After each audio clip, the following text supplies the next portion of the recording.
It will activate no one.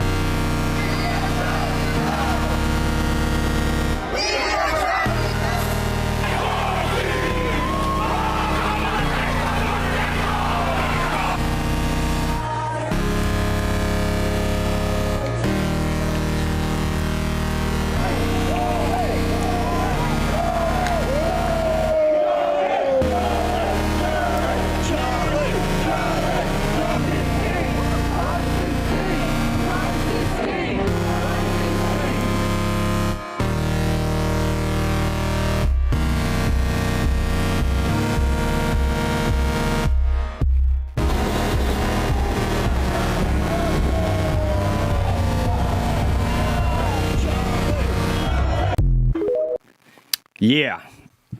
So I think I started with that one because A, I love Charlie Kirk and we're all Charlie Kirk. B, there are narratives in this world and there are people that have them and think they know the truth and think they can see it, but they don't try very hard. That woman is a great representation of that. And I'd say that she's probably going to be proven wrong over the long term, and I love that. I absolutely love it. Good afternoon, everybody. We've got the Fed rate decision. It is coming in about 12 minutes. Then we have about a half an hour before we start to hear about Papa Powell and what he's going to be talking about. It's going to be an exciting day. A lot of people asking what's going to happen. Is it going to be good? Is it going to be bad? All I can tell you is one thing. Every chart I'm looking at looks beautifully set up. And on top of that, on top of the charts looking beautiful, we know, and you know what? I think I have a post in here. Maybe I'll just pull it up real quick. And I'm sorry, I'm not as well organized as I usually am, but I want to talk about this post right here. It says virtually every country on earth is lowering interest rates to juice the money printer right now. This is like the opposite of 2021, when we hiked rates at the most aggressive rate in history, causing a massive crash that would last until the end of 2022. Wait, there was a crash? Yes, there was. Tesla was down 75%. Meta was down 75%. Palantir was down 75%. A bunch of things were down heavy. SPACs were obliterated. Meme coins were done. The Bitcoin market went down to 15K. So, just simple math here. If the entire world is doing the opposite of tightening right now, and they're all loosening at what I believe will be record pace, maybe we get 25 bips today. It doesn't really fucking matter, right? Because we're going to do it the next meeting and the next meeting and the next meeting. That's what everybody believes. And I think that's true. And we'll talk about all the reasons why. So logically, we could ascertain that if we flip this around from the greatest tightening the world has ever seen to the greatest loosening at what is normally seasonally boom time for Bitcoin and crypto, every cycle, okay? You could be talking 2013, you could be talking 17, you could be talking 21, you could be talking right now. It doesn't fucking matter. Every cycle, we go up right about now, and it ties in beautifully right now with what the Fed is doing. And all the Feds around the world, Indonesia, it doesn't matter, Canada, it doesn't matter, all of them. So I'm just going to go out on a limb here, like a crazy man, and say that it's probably good and everything's going to go up. People are going to say, but Jesse, what if it drops right away? What if it drops right away today? I'm going to tell you this. I don't fucking care. Just like I didn't fucking care about tariffs. It doesn't matter. And don't get me wrong, that hurt for a couple months. Everybody thought the sky was falling. But I told them it wasn't, and I explained why. And those reasons haven't really changed. So if I have vision that far back to tell you what's going to happen today, maybe you should listen and just chill out and enjoy the ride and buy as much as you can of things, because we're getting ready to have a parabola. Everybody's talking about, oh, AI is a bubble. Yes, it will be, probably. It will be. Everything is, right? And one could assume that that bubble is right now, but I would argue that that bubble is like early 1999, 1998. It could be even sooner than that. Or older than that, newer than that, something like that. But yeah, so I think we've got a long ways to go, and I think there's a lot of things that people don't know. I posted this too. This shows the United States mortgage 30-year rate. But wait, Jesse, why is it down? Why is it 6.39% right now when it was 6.49% a week ago? And then a week before that, it was 6.64%. How does that make sense that the mortgage rates are already falling? Well, like the great Tom Lee once said, mortgage rates right now were operating around 300 bips when they normally operate at about 160, which means to get down to the nominal average, we're looking at 140 bip drop. So he said this numerous times to anybody who actually fucking listens to him, along with other really brilliant people have said the same thing. Mortgage rates can get to the fives from where they are right now with the Fed doing virtually nothing. So with the Fed probably doing 125, 150 bips between now and spring, I think it's pretty safe to say that we can get down to the 4 range, 4%. To 4.25%. I would argue that that's going to open up the housing market like crazy. I think Anthony Pompliano was arguing about that today. So people are catching up. Rates are coming down. Everybody's throwing around these charts, guys. These charts that show that we're at the most stressed we've ever been since the great financial crisis in regard to housing affordability and potential foreclosures and all these other things. You know what helps all of that?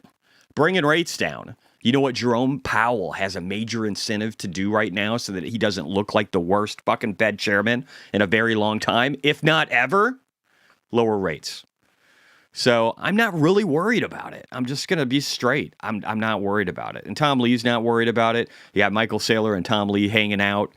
I love this meme. Are you two friends? Michael Saylor. No. Tom Lee. Yes. And the punch, I've ruined the punchline. Every time Tom Lee posts a picture with him and Michael Saylor and captions it, Bitcoin and Ethereum are friends, this is all I see. I love that. I think this is so true. Michael Saylor is robotic in his approach, and with good reason. Again, we have about 6 minutes. We've got about 6 minutes until we hear the Fed rate decision. They're counting it down on Bloomberg. We might check it out on there. So I said, you just wait. The floodgates will open. So this is showing a chart of refinances. This is the refi market. And you can see how it's already exploding just with these, 0.1 bips moves that we're seeing week after week after week. And we're already seeing the refi market explode. So what happens when we really start to lower it? The refi market really starts to explode. What happens when the refi market starts to really explode? A, people can pay their bills and they don't have to worry about foreclosure. Or B, they have extra money to spend in the economy. Both of those scenarios are really fucking good. And then in other cases, people will just go, hey, wow, I can actually get a home equity line of credit. I can do the remodeling I wanted to do on my house right now. Or, hey, I could sell my house now and contribute to what normally is over 80% of the home sale market and the real estate market, existing homes. I can start selling my existing home and buying another one because now housing prices are starting to flip. They're dropping, and I can get that house I really like because I don't know how much longer it's going to be around. But at the same time, inventories are increasing, so people have more to choose from. Prices are dropping, and at the same time, rates are going down, which makes it more affordable to be able to buy these bigger homes and the things that you've always dreamt of, as long as you know you have a job and it's sound. And I don't actually think there's a lot of people getting fired right now. I think there's a lot of people being deported. I think there's some people that are getting fired, white-collar workers that are administrators that shouldn't exist. I mean, they should exist as people, but they shouldn't exist in regard to their jobs. And there's so many charts we've already looked at, whether it be governments reporting, whether it be like Department of Education, where it's just straight up and to the right. You got the number of teachers pretty much down at the bottom, but then straight up and to the right, you have the number of administrative staff. There's no purpose for it. It's not just government. It's corporations too. I think all those things change. Let me get caught up with chat real quick here. All right, Nate, I hope I answered your question. Let's see, Maro, hello team, ready for this? Gavin, looking for group. Namdatan, hey Jesse, thanks for today's live. Hope you're doing good. Many of those thugs get karmic consequences soon. Yeah, you know what? I got my guns back. I had them gone for a while, but I got them back now. Under lock and key, actually thumbprint recognition for one of them. So if those guys want to mess around, even in the middle of the night, I can act very quickly. I also have mace. I have stun guns. I'll probably start with like the least deadly item and just work my way up. So I don't know. I think it's going to be fine, but I think I'm going to teach all of these people a lesson, which is that You don't act this way in a civilized society. You don't harass people and call them Nazis and try and destroy my mother-in-law's Tesla, the one I bought her. She's from Panama. She's of Spanish heritage from fucking Panama. And I've got an American flag sitting outside of my house and a Tesla, and they're giving the middle fingers to both my house and then also a car, and then came around, looped by again, and we're getting ready to damage it. I got video of all of it. I posted it yesterday. And these fuckers came around a third time when I yelled at them and told them I was calling the cops, and I chased after them because they ran away like little bitches. They came around a third time to call us Nazis and say we deserve to die. I don't think that's the way a civil society communicates. I also don't think you act that way to people based upon an American flag when you live in this fucking country and the car they're driving. I know this sounds crazy and revolutionary, right? This is such an original concept. But I think we can at least be that civil in our discourse. So fuck those people. But thank you for your kindness. Michael, my buddy from Germany, says it's ironic that many people in the UK voted for Brexit to reduce immigration. The red line shows non-EU citizens. So they voted to separate Brexit to get rid of all the illegal immigration. And they did the exact opposite of that and literally ballooned it overnight. Isn't that funny how that works? American men are working less every decade. We got about 2 minutes, guys, and we're going to get the Fed rate decision. So we will jump over to that in a second. Labor force participation has plummeted from 1950 at 87% for the male workforce, all the way down now to about 67%. Well, I mean, why did that happen? I don't know, a bunch of women going to work and going to college and taking jobs that normally men would fit into, not taking care of their kids, not as many people getting married, not as many people having kids, all bad things for our demographics and our culture. Whether you like that or not, it's true. But it is great that we're literally deporting people who raped children in Texas and raped a female out jogging in Connecticut. I think I think it's a good thing that we're doing that. We're getting rid of these people. And again, just a reminder, British gave up their firearms in 1997. Less than 30 years later, they are being arrested for their social media posts. I don't want to be a part of that group. Let's jump over here real quick. So we'll get this going. We'll probably hop over to these guys, listen to them for a little bit, and see what's going on. I might eat some of my cottage cheese. Here we go. He's thinking about it over at Jackson Hole in August. What is anchoring your view on the labour market right now? Is it the unemployment rate?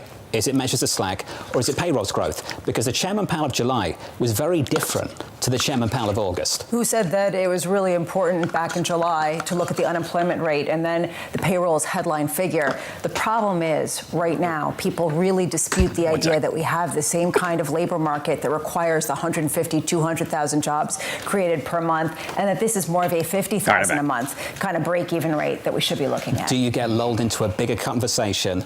Bloomberg are some of the most retarded people on television. A bigger decision than you otherwise would have made. And that's something that this Federal Reserve has to confront today and for the next. But I like to listen to all sides of the story because even stupid, inaccurate people give me the narrative of what they're conveying amongst themselves. So it's always good to hear it. Several months. That decision is 20 seconds away. The question is not if they'll cut interest rates. The question is by how much? 25. Equities going into it just about unchanged on the S&P 500. In the bond market, 2s, 10s, 30s look like this. Your 2-year bond yield up by 3 basis points with your Fed decision. Here is Mike McKee. The answer to your question, John, is a quarter percentage point cut as expected. But Fed officials also see 2 more cuts this year in October and December, according to the new dot plot. So 75 bips between now and the end of the year. And that is Let's see how the market initially reacts. All right, we're just going to mute these fuckers because that's about all I needed them for. BMNR is around 2%, seems to be dropping a little bit. I think the market is taking it negatively until we hear Papa Powell talk. What's up, y'all? Happy to discuss separately, but there's a good example, and John, oh, you guys are going through Bible verse. Oh, yeah, about stoning. Yeah, probably separately. Probably separately for that. Manuel K. I don't even know how to say that, honest. Bought more BMNR. Why not? There you go. Yeah, and it's down to 1.4. So, again, I think we're seeing a little bit of a weakness and sell-off.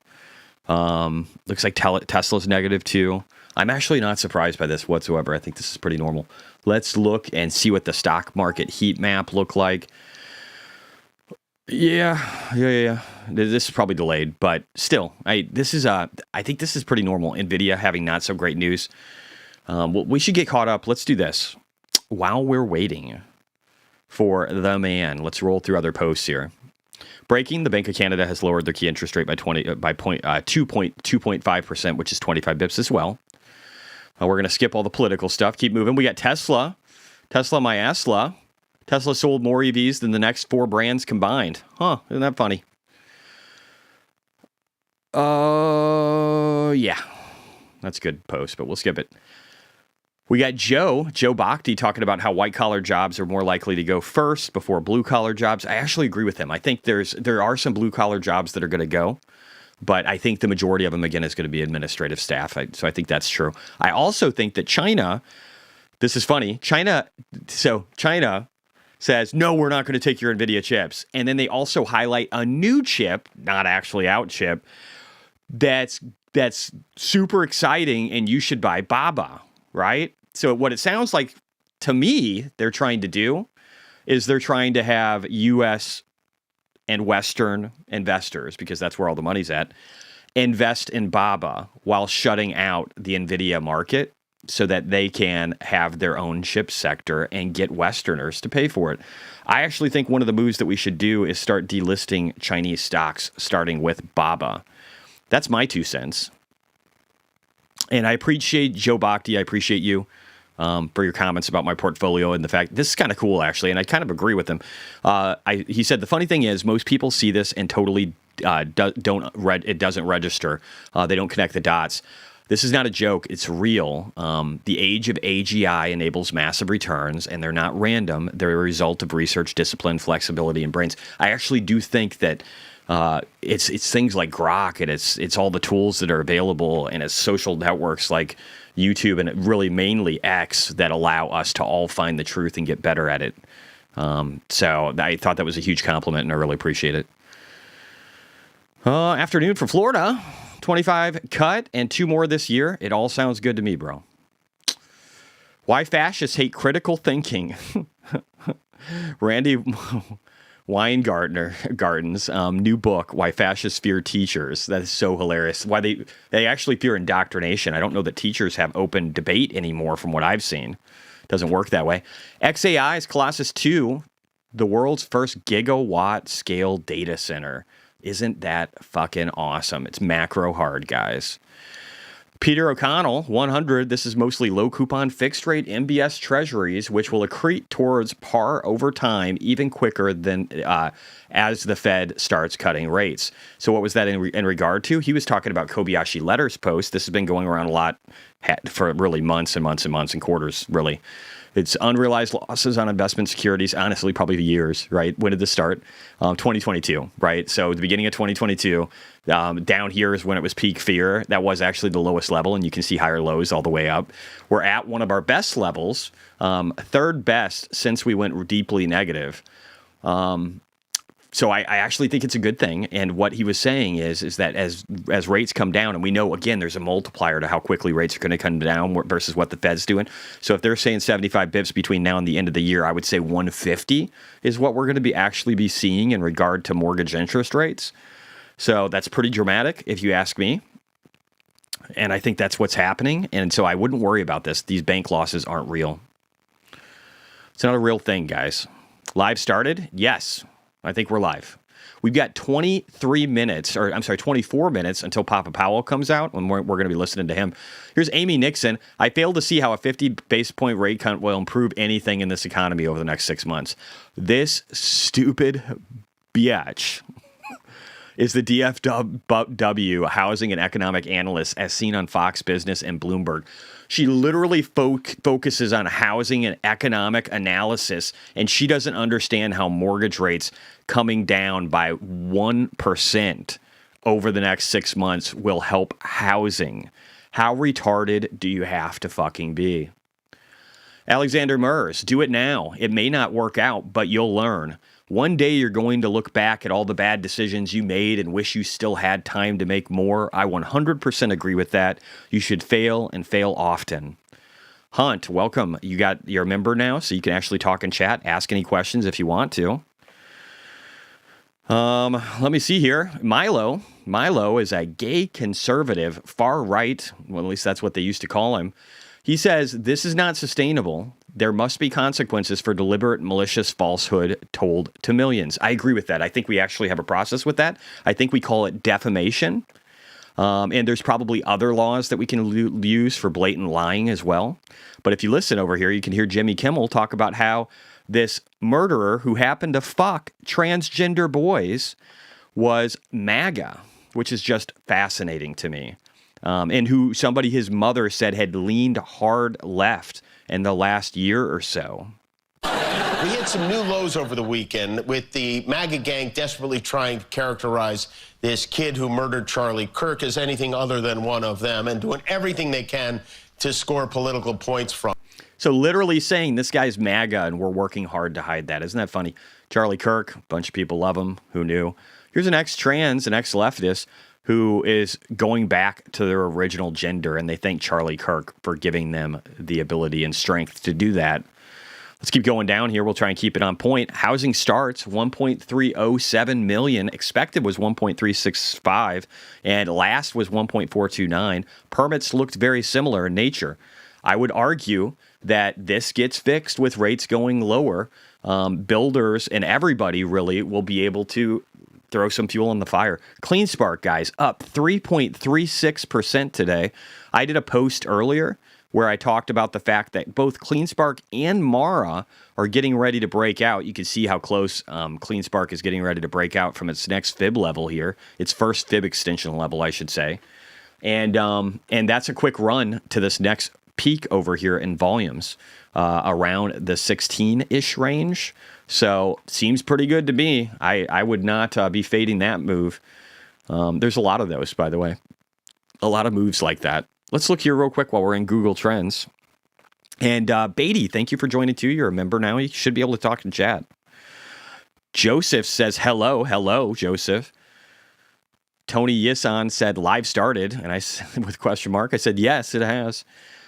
Now, what I love here, guys, is, again, this is going all the way back to 2004. Let's keep it more recent. Let's go back 5 years. So this is searches for Bitcoin, Solana, and Ethereum. I can tell you what, getting ready to have a massive liquidity boost between all these different countries, whether it's China trying to keep themselves afloat because their economy is in catastrophic failure, or whether it's all the other countries around the world that are in worse shape or comparable, or the United States, which is doing all these pro-growth things while pumping the economy, while lowering interest rates. I am excited. I can tell you this. There's never been a market in the history of anything that I've ever watched that is near all-time highs and has interest down near the bottom that rolls over when you have this kind of setup. It's not something that happens. There is no fear that should be had in that. Let's keep going. We got... And again, guys, right now we got about 20 minutes until we hear Papa Powell. And then we'll see if he talks like a dove. Tom Lee seems to think he's going to be dovish. I do too. You know why? And actually, there's other people I listen to too. One of them is out of Europe, I think Germany. I can't remember his name off the top of my head. He works, I can't remember if his block works or what. But they're all saying the same thing. They're saying that this man is going to want to preserve his legacy and go out on a high note.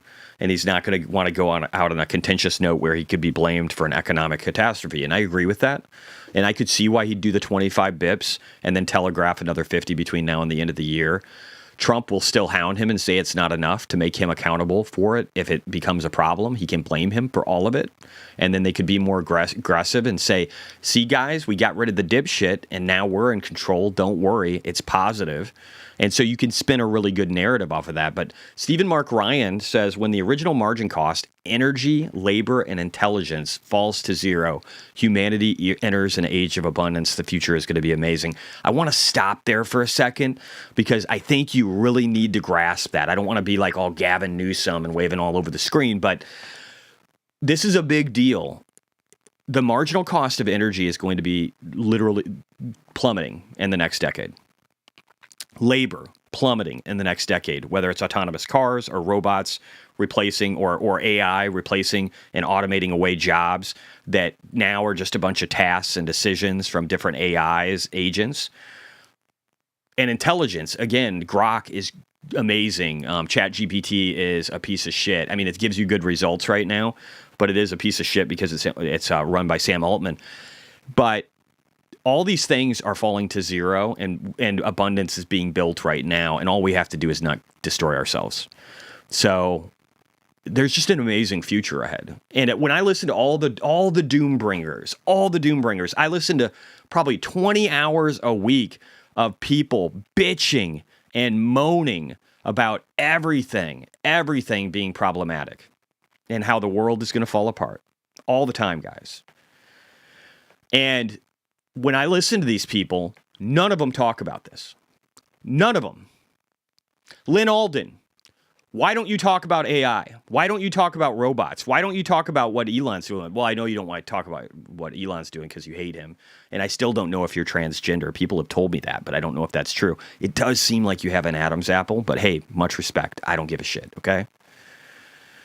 Not a problem. I wonder if my chat seems to have died on one screen, but I'm seeing it live over here. So I don't know what the fuck that's about. Let me see. I might just have to go to live chat. I was on top chat. Is that better? Yeah, that's maybe better. I still don't know if that's better. What the fuck? Well, whatever. We'll just keep going. You guys tell me on the left here if it crashes. TLT's running. Cool. I wouldn't say running. It's 0.55%. I'm actually not interested in TLT. I saw some people talking about that earlier. Don't get me wrong. It could start moving. I actually think it's going to. I mean, there's a reason I put this arrow up over here. And it's probably going to happen. Oh, this is probably not the right time frame. It's probably going to happen, I think. I don't know. Maybe something like that. So could this be a good investment, especially an options trade? It might be. I might need to look at that. But my hope is what we see at least a couple more months while everything is pumping. This doesn't get front run, and you see this going over before we break out, and then we just have a mega breakout in bonds. That's my hope, but it could start moving. But you're right, for TLT, 0.5% move is a big one. No stream yet. Oh shit, the stream must be broken or something. Let me go to the other chat. I got to kill one session, guys. It didn't launch correctly. So I'm going to kill this old one and then jump into the other one. That's why I can't see the chat. So let me just do this. People are probably confused and shit. So I killed the other one. Now let me just get over to chat over here. There we go. That's the problem. I didn't realize that. Hopefully it's still good. Okay, there's one stream now. I fixed it. Okay, Nathan, sorry. Thank you for the $5. I'm from the UK. In 2025, the GBP versus USD has been a crazy run with 25 bip cut. It's going to happen again significantly. I think that the dollar is going to weaken even more. I think that's the goal of this current administration, and I think you're going to end up losing out a little bit because of how badly the dollar is trading. I think that's the truth. You're on the old 15th December. Yeah, okay. Yeah, I must not have updated it. I thought I wasn't paying attention to what day it was, and so I screwed it up. I apologize, guys. Hopefully it's good, though. Are you guys having any lagginess or anything? It says that it's not running fast enough. Hopefully it's not a big deal here. Are you guys is the stream running okay? Let me know, okay? I had a bunch of people. There's probably even more people that are going to pile in because they were sitting in the other one. I feel bad. So we do have Bitcoin dropping, but guys, let's just look here real quick. So if you look down in the bottom right corner, I'm going to zoom in a little bit here. You can see how Bitcoin's dropping, but it's just doing back test of support. The initial drop, I wouldn't worry about it at all. I don't think this is anything real. I think the market with Tesla, let me just show you a few tickers here real quick. So we got about 14 minutes until we hear Papa Powell. But for Tesla, you actually have a little bit of a gap going all the way down to 396. That could close. It could close. But I wouldn't worry about any of this. Any little drop that we get, just fucking buy it. That's my non-financial advice. With everything. With all of it. I think it's all going to be beautiful. It's kind of what I'm seeing across the board. I don't know why. Here's the funny thing. I don't know why anybody thought with a high probability of a chance that we were going to get a 50 bip rate cut. Or again, I don't think they did actually think that. I don't think they actually thought that. I think the market is just doing a technical sell-off right now. And because, I mean, look at this. What's the September rate cut chance? What was it today? 0.9%. So, and this is not a sell the news event. I will argue that all day long. What's getting ready to happen right now, guys, is we're looking at a time where the market is getting ready to explode higher from all this liquidity. And it might take a minute for people to realize that. Sometimes it works that way. But the world has to do this. The world has to provide more liquidity. And we'll look at China as an example of that. China investment heads for one of the worst years on record. Fixed asset investment slowdown accelerated in August. Property investment, guys, look at property investment. Look at it. Look at how bad it's been since 2022, and it's getting worse. Fixed asset investment is almost negative. It hasn't been that way. This chart goes back 25 years. It's never done this. So if you guys think it's a good idea to invest in China, I'm calling bullshit, and I'm telling you you're being fucking stupid, and I don't know if anybody's listening to me, but you will pay the price for it. Skip all that stuff. Again, BMNR is down about 3% on the day. I still think it's great. I think it's literally going to consolidate here. It's going to drop a little bit. It's going to get above that fib level, and then it's going to go higher. Flushing out, leverage plays. I agree. China printer is burring for 8 months. It's going to get worse. Here is a Muslim man from the UK. White people, listen up. Islam is taking over, and there's nothing you can do. That's essentially what he says in here. And then I put, white liberal response, why are you racist? This is interesting. This week in crypto rallied broadly, but perpetual open interest tells a mixed story. BTC and Sol notable open interest declines, suggesting reduced speculative positioning while squeezing shorts during the move. What's fascinating is it looks like people have been speculating a decent amount in the options market with stocks, but I'm not seeing that same kind of thing in the crypto world. And again, we just looked at the Google trends and they're non-existent. So I actually think this is really, really great, and I think it's going to point to much higher highs. There's other charts in here too, but it's all good. Yeah, I need to change the name. I should do that real quick. You're right. Let me go in here real quick. I'll adjust it. Edit title. Fed rate decision live. Thank you for that. I should do that. All right. And we've got about 11 minutes, actually 10 minutes now, guys. And then we'll get Powell on here. Let's keep going. Oh, don't want to go there. Let's go here.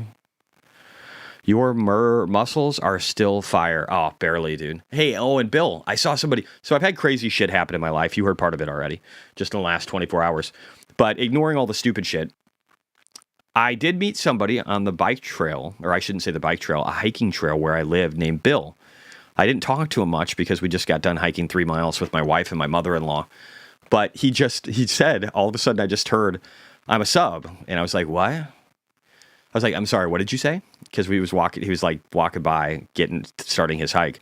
But evidently he subs to me. I don't have that happen a lot in real life. So just wanted to say hi to Bill and say it was nice seeing you. That was gay. What was gay? Those assholes, were they gay? Beatty, I'm always at the gym when Jesse is streaming. Awesome. Bobby F, time for more ARC-G? Maybe. I think ARC-G, I just keep pushing. I'm going to be pushing out options for a long time with that. I think it's a really good investment. Was he a big, beautiful bill? Was he a big, beautiful bill? I don't even know what that means. There was a big, beautiful bill and it passed, and it's actually doing really well for the economy, especially in regard to foreign investment and being able to write off tax deductions.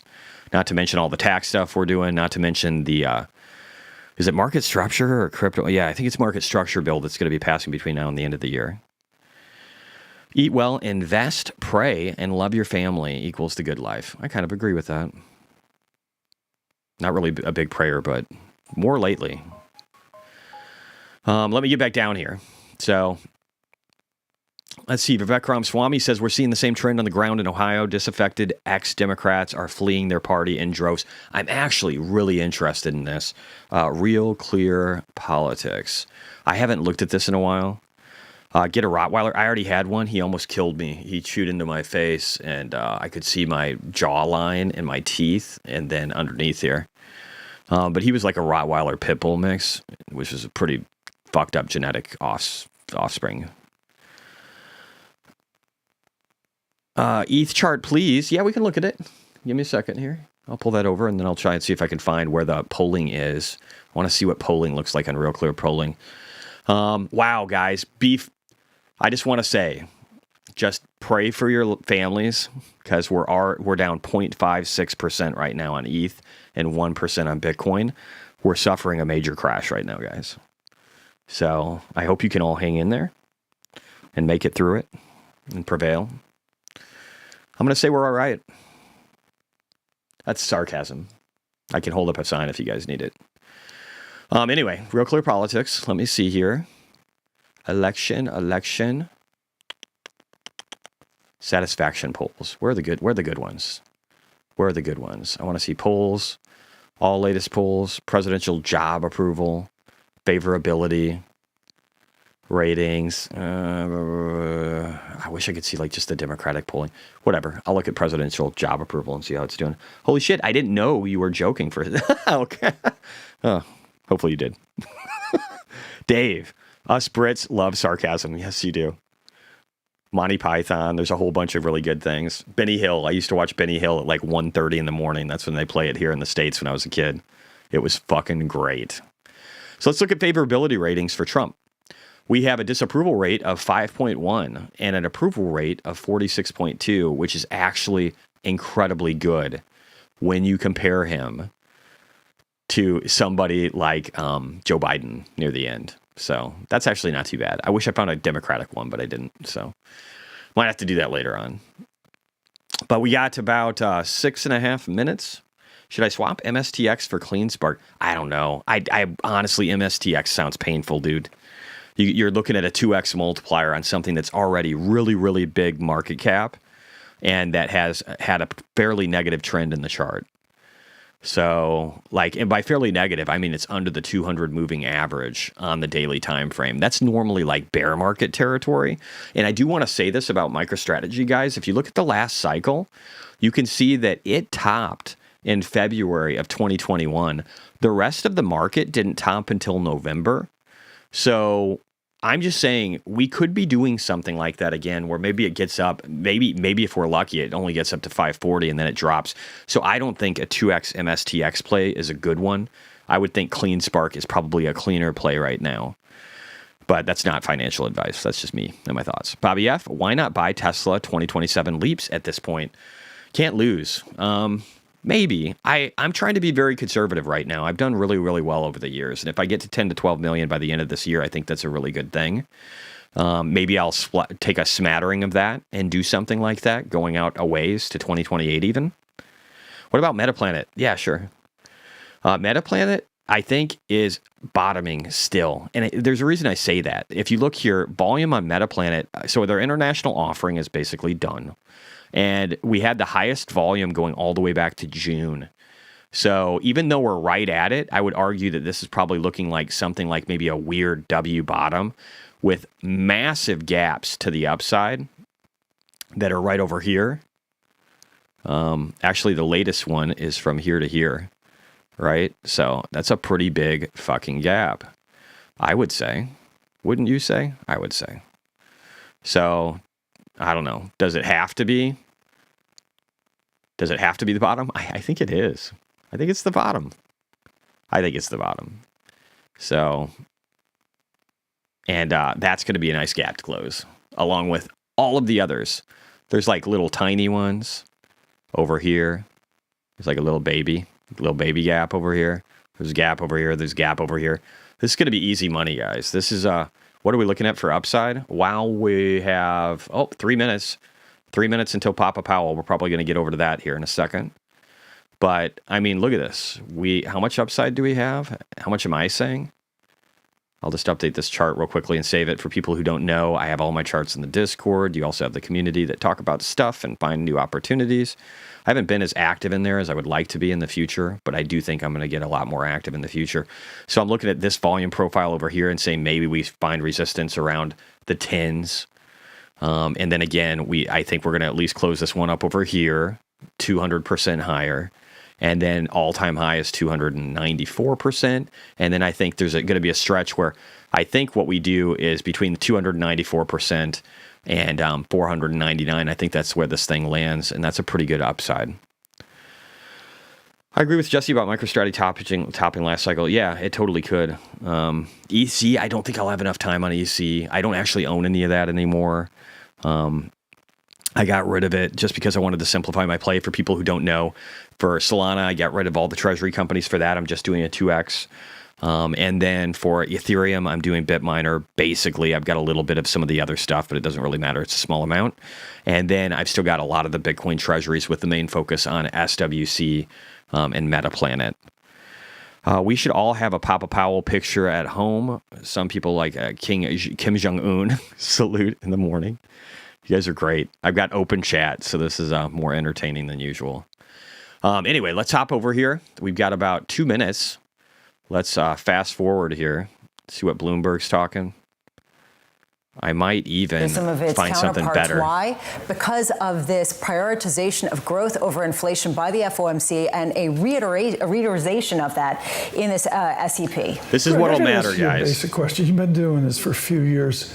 When you read sell-side literature right now, economic think tank literature, can you trust the forecasts?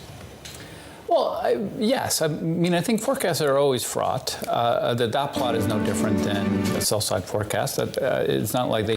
These guys are fucking idiots. So I'm just going to go to the Associated Press. They usually do a better feed. So let me just play this. We get totally live here. Oh, what did I do? I dragged this over. My bad. Oh, now I'm just really fucking it up. Jesus. I'll just refresh. That'll be easier. Bitcoin, guys, it's down by 0.7%. I probably should kill that music. Bitcoin down by 0.7%. Actually, it's probably okay. I don't think it'll matter. Yeah, so, and Ethereum is down by 0.12. Do you think the sky falling thing is over already? I do. I like Tom Lee and Dan Ives. I was not a fan of WorldCoin. I'm not a fan of WorldCoin. Fuck that shit. I don't give a fuck what. I love Tom Lee. Dan is pretty cool. But there isn't a way in fucking hell that I'm touching WorldCoin, which is associated with Sam Altman, somebody who's trying to get access to your biometric information. I do not trust that guy worth fucking anything, and I don't want to empower him. And it's not because of just giving away my information over the short term. It's that I don't want to empower somebody who I believe is a murderer and a horrible fucking human being who talked about being nonprofit and not wanting anything for himself and then drove around in a fucking Bugatti in LA. Fuck him. He's a piece of shit. And so I don't want to support that in any fucking way. Just like I don't want to support XRP, a group that literally worked and lobbied when Kamala was running for office and Biden was president to prevent Bitcoin from being a United States reserve asset. Fuck XRP, fuck Sam Altman, and hopefully we don't have to say that same thing about Jerome Powell here in a second. Let's just move this up. Still got music playing here. Matt said, just found your channel. What a great intro. Thanks, bro. I try to, hopefully I provide a lot of value and a lot of truth. I try and look out into the future and understanding the world today and what's actually happening in it. And then I try and project out into the future based upon everything that I know that's coming, where we're going to be and how that's going to impact my finances. And here we go. Let's do it.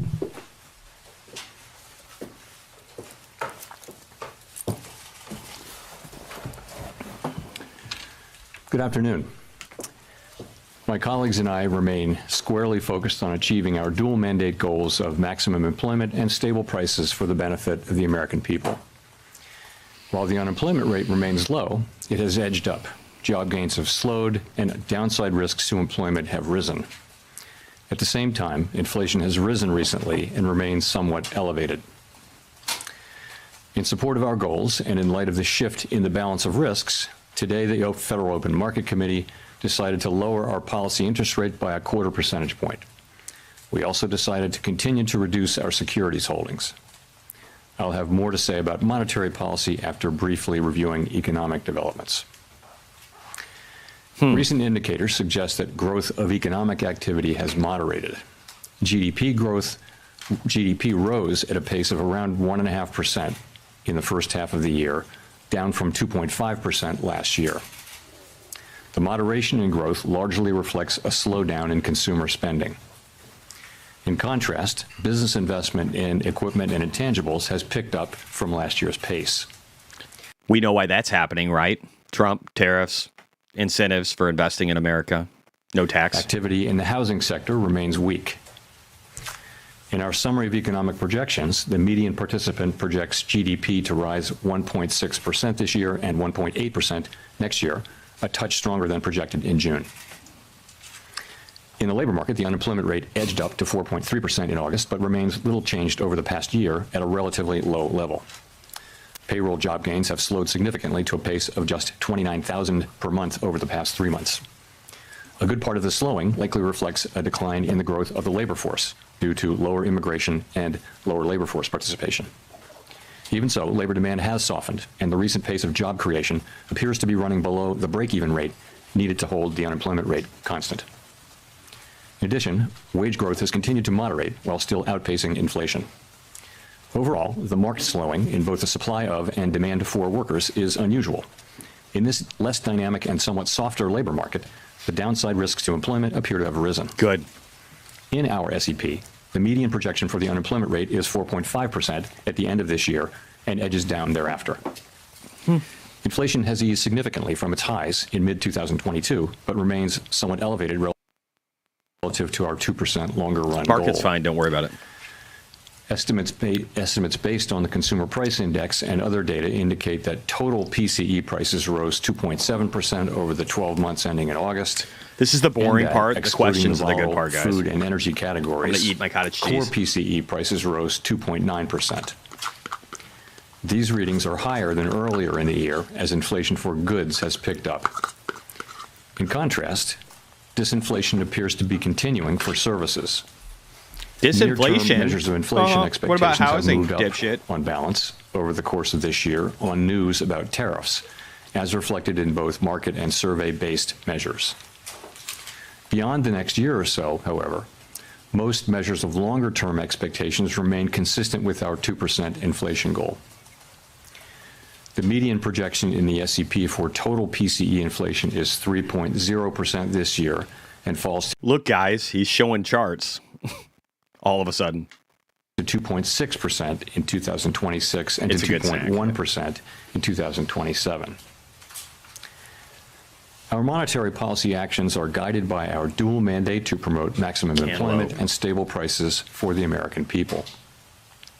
At today's meeting, the committee decided to lower the target range for the federal funds rate by a 1/4 percentage point to 4 to 4.25%, and to continue reducing the size of our balance sheet. Changes to government policies continue to evolve, and their effects on the economy remain uncertain. If I could fast forward ahead in time, I would. Higher tariffs have begun to push up prices in some categories of goods, but their overall effects on economic activity and inflation remain to be seen. A reasonable base case is that the effects on inflation will be relatively short-lived. Interesting thought. A one-time shift in the price level. But it is also possible that the inflationary effects could instead be more persistent. Shut the fuck up. And that is a risk to be assessed and managed. Shut up, cunt. Our obligation is to ensure that a one-time increase in the price level does not become an ongoing inflation problem. You don't even matter. You're going to be gone soon. In the near term, risks to inflation are tilted to the upside and risks to employment to the downside. A challenging situation. When our goals are in tension like this, Our framework calls for us to balance both sides of our dual mandate. Shut the fuck up. With downside risks to employment having increased, the balance I wish I got paid just to say the same shit over and over again. Of risks has shifted. Accordingly, we judged it appropriate at this meeting to take another step toward a more neutral policy stance. With today's decision, we remain well positioned to respond in a timely way to potential economic developments. We will continue to determine the appropriate stance of monetary policy based on the incoming data, the evolving outlook, and the balance of which is fucking trash, like the BLS. Keep it up. Risks. In our SEP, FOMC participants wrote down their individual assessments of an appropriate path for the federal funds rate, based on what each participant judges to be the most likely scenario for the economy. The median participant projects that the appropriate level of the federal funds rate will be 3.6% at the end of this year, 3.4% at the end of 2026, and 3.1% at the end of 2027. This path is 1/4 percentage point lower than projected in June. As is always the case, these individual forecasts are subject to uncertainty, and they're not a committee plan or decision. Transient inflation is not on a preset course. This time it's true, though. The Fed has been assigned 2 goals for monetary policy. This time he's trying to be a hardliner, prices. but it's true. We remain committed to supporting maximum employment, bringing inflation sustainably to our 2% goal, and keeping longer-term inflation expectations well anchored. The market used to love Powell. Our success in delivering on these goals matters to all Americans. We understand that our actions affect communities, families, and businesses across the country. Everything we do is in service to our public mission, and we at the Fed will do everything we can to achieve our maximum employment and price stability Powell goals. is greater than melatonin. I look forward to our discussion. Guys. I love you guys. Here we go, the good stuff. Great. Everybody wake up. Thank you. Chris Rugaber at Associated Press. As you know, Fed Governor Stephen Myron has continued, kept his position at the White House, even as he's joined the Fed board. This is the first time, I believe, the Fed's board has had someone with executive branch ties in decades. Does this compromise the Fed's independence from day-to-day politics? Again. And relatedly, how can you maintain the public's perception the Fed is politically independent with this dynamic? Shut up, you bloody liberal cunt. So we did welcome a new committee member today, as we always do, and the committee remains united in pursuing our dual mandate goals. We're strongly committed to maintaining our independence, and beyond that, I really don't have anything to share. There you go. Good answer. Shut the fuck up. Just as a quick follow-up, I'm sorry. Can you and other Fed officials have spoken extensively about the impact of tariffs on inflation? Although perhaps with many companies appearing to eat the tariffs, tariffs may be impacting the labor market and other parts of the economy instead. Do you see that as a possible outcome here, that tariffs are the reason we're seeing some slowing, particularly in the labor market, rather than in inflation? Thank you. You know, it's certainly possible. You know, we're beginning to see, we have begun to see goods prices showing through into higher inflation, and actually the increase in goods prices accounts for most of the increase in inflation, or perhaps all of the increase in inflation over the course of this year. Those are not very large effects at this point. Good call, Bobby. And we do expect them to continue to build over the course of the rest of the year and into next year. And you know, it's also possible that there may be effects on employment, but that I would say if you're looking at why employment is doing what it's doing, that's much more about the change in immigration. So the supply of workers has obviously come way down. There's very little growth, if any, in the supply of workers. And at the same time, demand for workers has also come down quite sharply, and to the point where we see what I've called a curious balance. It's, you know, typically when we say things are in balance, that sounds good, but in this case, the balance is because both supply and demand have come down quite sharply. Now demand coming down a little more sharply because we now see the unemployment rate edging up. I'm going to pause this real quick. Really good point a second ago, talking about how Russell's going to outperform from here. Russell, the IWM index, is up about 0.9%, while the NASDAQ is down 0.71 and the S&P is down 0.4. I do agree with that. And also Dow Jones Industrial outperforming as well, but about half of what the Russell's doing at 0.45% up. So I do agree. And the dollar is weaker on this news. And it looks like bonds are just kind of hovering.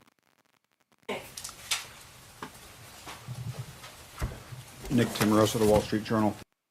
Oh, Nick's up. That's awesome. To be clear, Tom Lee and Mark Newton called IWM for about a year and a half. Just to be clear. Chair Powell, do economic conditions and the balance of risks no longer warrant a restrictive policy setting? So I don't think we can say that. What we can say is this, that over the course of this year, we've kept our policy at a restrictive level, and people have different views, but a clearly restrictive level, I would say. So, and we were able to do that over the course of this year because the labor market was in very solid condition with strong job creation and all those things.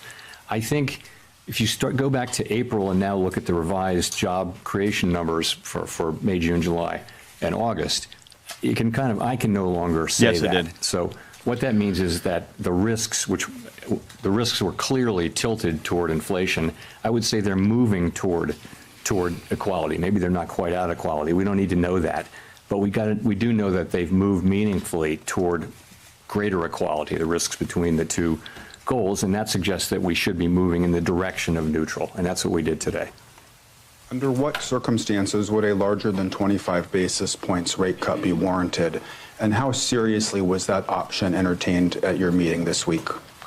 There wasn't widespread support at all for a 50 basis point cut today. You know, I think we've done very large rate hikes and very large rate cuts in the last 5 years, and you tend to do those at a time when you feel that policy is out of place and needs to move quickly to a new place. That's not at all what I feel certainly now. I feel like our policy has been doing the right thing so far this year. I think we were right to wait and see how tariffs and inflation and you were so right. Evolved. Shut the fuck up. I think we're now reacting to the much lower level of job creation and other evidence of softening in the labor market and saying, well, those risks are maybe not fully balanced, but moving in the direction of balance now. And exciting. So that warrants a change in policy. Good thinking. I wonder if Scott Besson beat the shit out of him in his breakfast. Viewing today's what do you guys cut think? As the committee taking out Scott's some insurance a big dude. He don't fuck against around. the possibility that the labor market is at risk of weakening, or is it the committee's view that the dynamics of a downturn are already in place? If you see Powell with a black eye and he cuts 50 bits next time, you know why. Towards more cuts than just 3 months ago, with the fact that the forecast for unemployment didn't change. Yeah, I think you could think of this in a way as a risk management cut, because if you look at the SEP, actually 25, the projections for growth this year and next 50 actually throughout the rest of the year a little bit, and inflation and unemployment didn't really move much. So what's different now? What's different now is that you see a very different picture of the risks to the labor market. Elon's a big dude too. You've seen, we were looking at 150,000 jobs a month at the time of the last meeting, and now we see the revisions and we see the new numbers. And I don't want to put too much emphasis on payroll job creation, but it's just one of the things that suggests that the labor market is really cooling off. And that, I think we're going to see some dissent after this, and I also think that you're going to see a PR move from Trump and Besant and the entire administration just shitting all over Powell. And I think that's when the market really bounces. That tells you that it's time to take that into account in our policy. The SEP, once again, the median participant has inflation higher than previously expected by the end of next year, and the Fed not getting back to the 2% target until 2028. We will. So I guess I'm just wondering how you characterize the risk to price pressures of kicking off a series of cuts at this point. Yeah, so I would look at it this way. We fully understand and appreciate that we need to remain fully committed to restoring 2% inflation on a sustained basis, and we will do that. At the same time, we've got to weigh the risks to the two goals. And I would say how about you just tell people you're going to be gone in less than 6 months and nobody gives a fuck? Since April, to me, the risks of higher and more persistent inflation have probably become a little less. And that's partly because the labor market has softened, GDP growth has slowed, so I would just say that the risks there have been less than one might think. And in terms of the labor market, what we're seeing is unemployment is still low. It's still a relatively low rate, but we're seeing downside risks.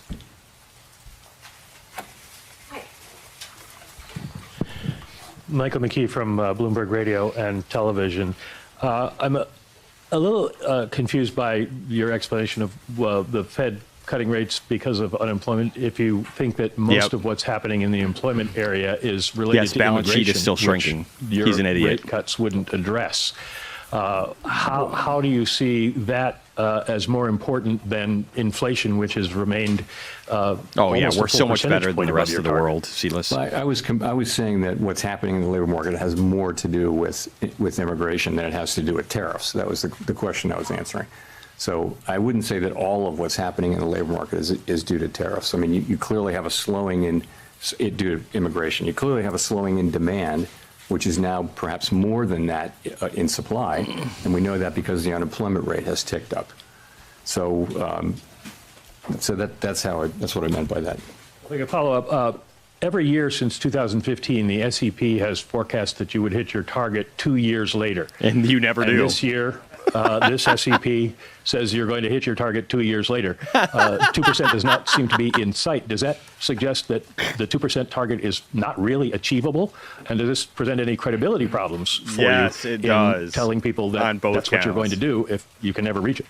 Well, I mean, you're right. It does say we're going to get to 2% inflation in 2028 at the end of 28. But that's literally how you put the projections together. You're writing down a rate path, which is designed to create over the course of the SEP, time frame, 2% inflation and maximum employment too. So that's all that is. No one really knows where the economy will be in 3 years. But the nature of the exercise is to write down policy that you believe would return to the 2% goal over at least by the end of the exercise. Thanks so much, Elizabeth Schulze with ABC News. The latest inflation report shows that prices are still going up across key categories for many households, including groceries. What will the Fed do if prices pick up more? So our expectation, and you can see this consistently through the year, has been that inflation will move up this year, but that basically because of the effects on goods prices from tariffs, but that those will turn out to be a one-time price increase as opposed to creating an inflationary process. That's been our forecast. Pretty much all the individual forecasts say that.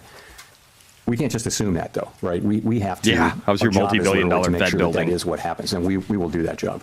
Right now, the situation we're in is that we see inflation. We continue to expect it to move up, maybe not as high as we would have expected it to move up a few months ago. The pass-through of the tariffs into inflation has been slower and smaller. The labor market has softened. So the case for there being a persistent inflation outbreak hopefully is got less. out, Gino, when we and did. So that's why we think hopefully it's got out time in the for 12s. us really to acknowledge that the risks to the other mandate have grown. Dookie and pie, that we you didn't should get booted. move in the direction of neutral. So what will we do? We'll do what we need to do, but we have two mandates, and we try to balance them. We'll look at charts after this, For a Mucho. long time, our framework Just says remind that me later. when our two goals are in tension, this is quite an unusual situation.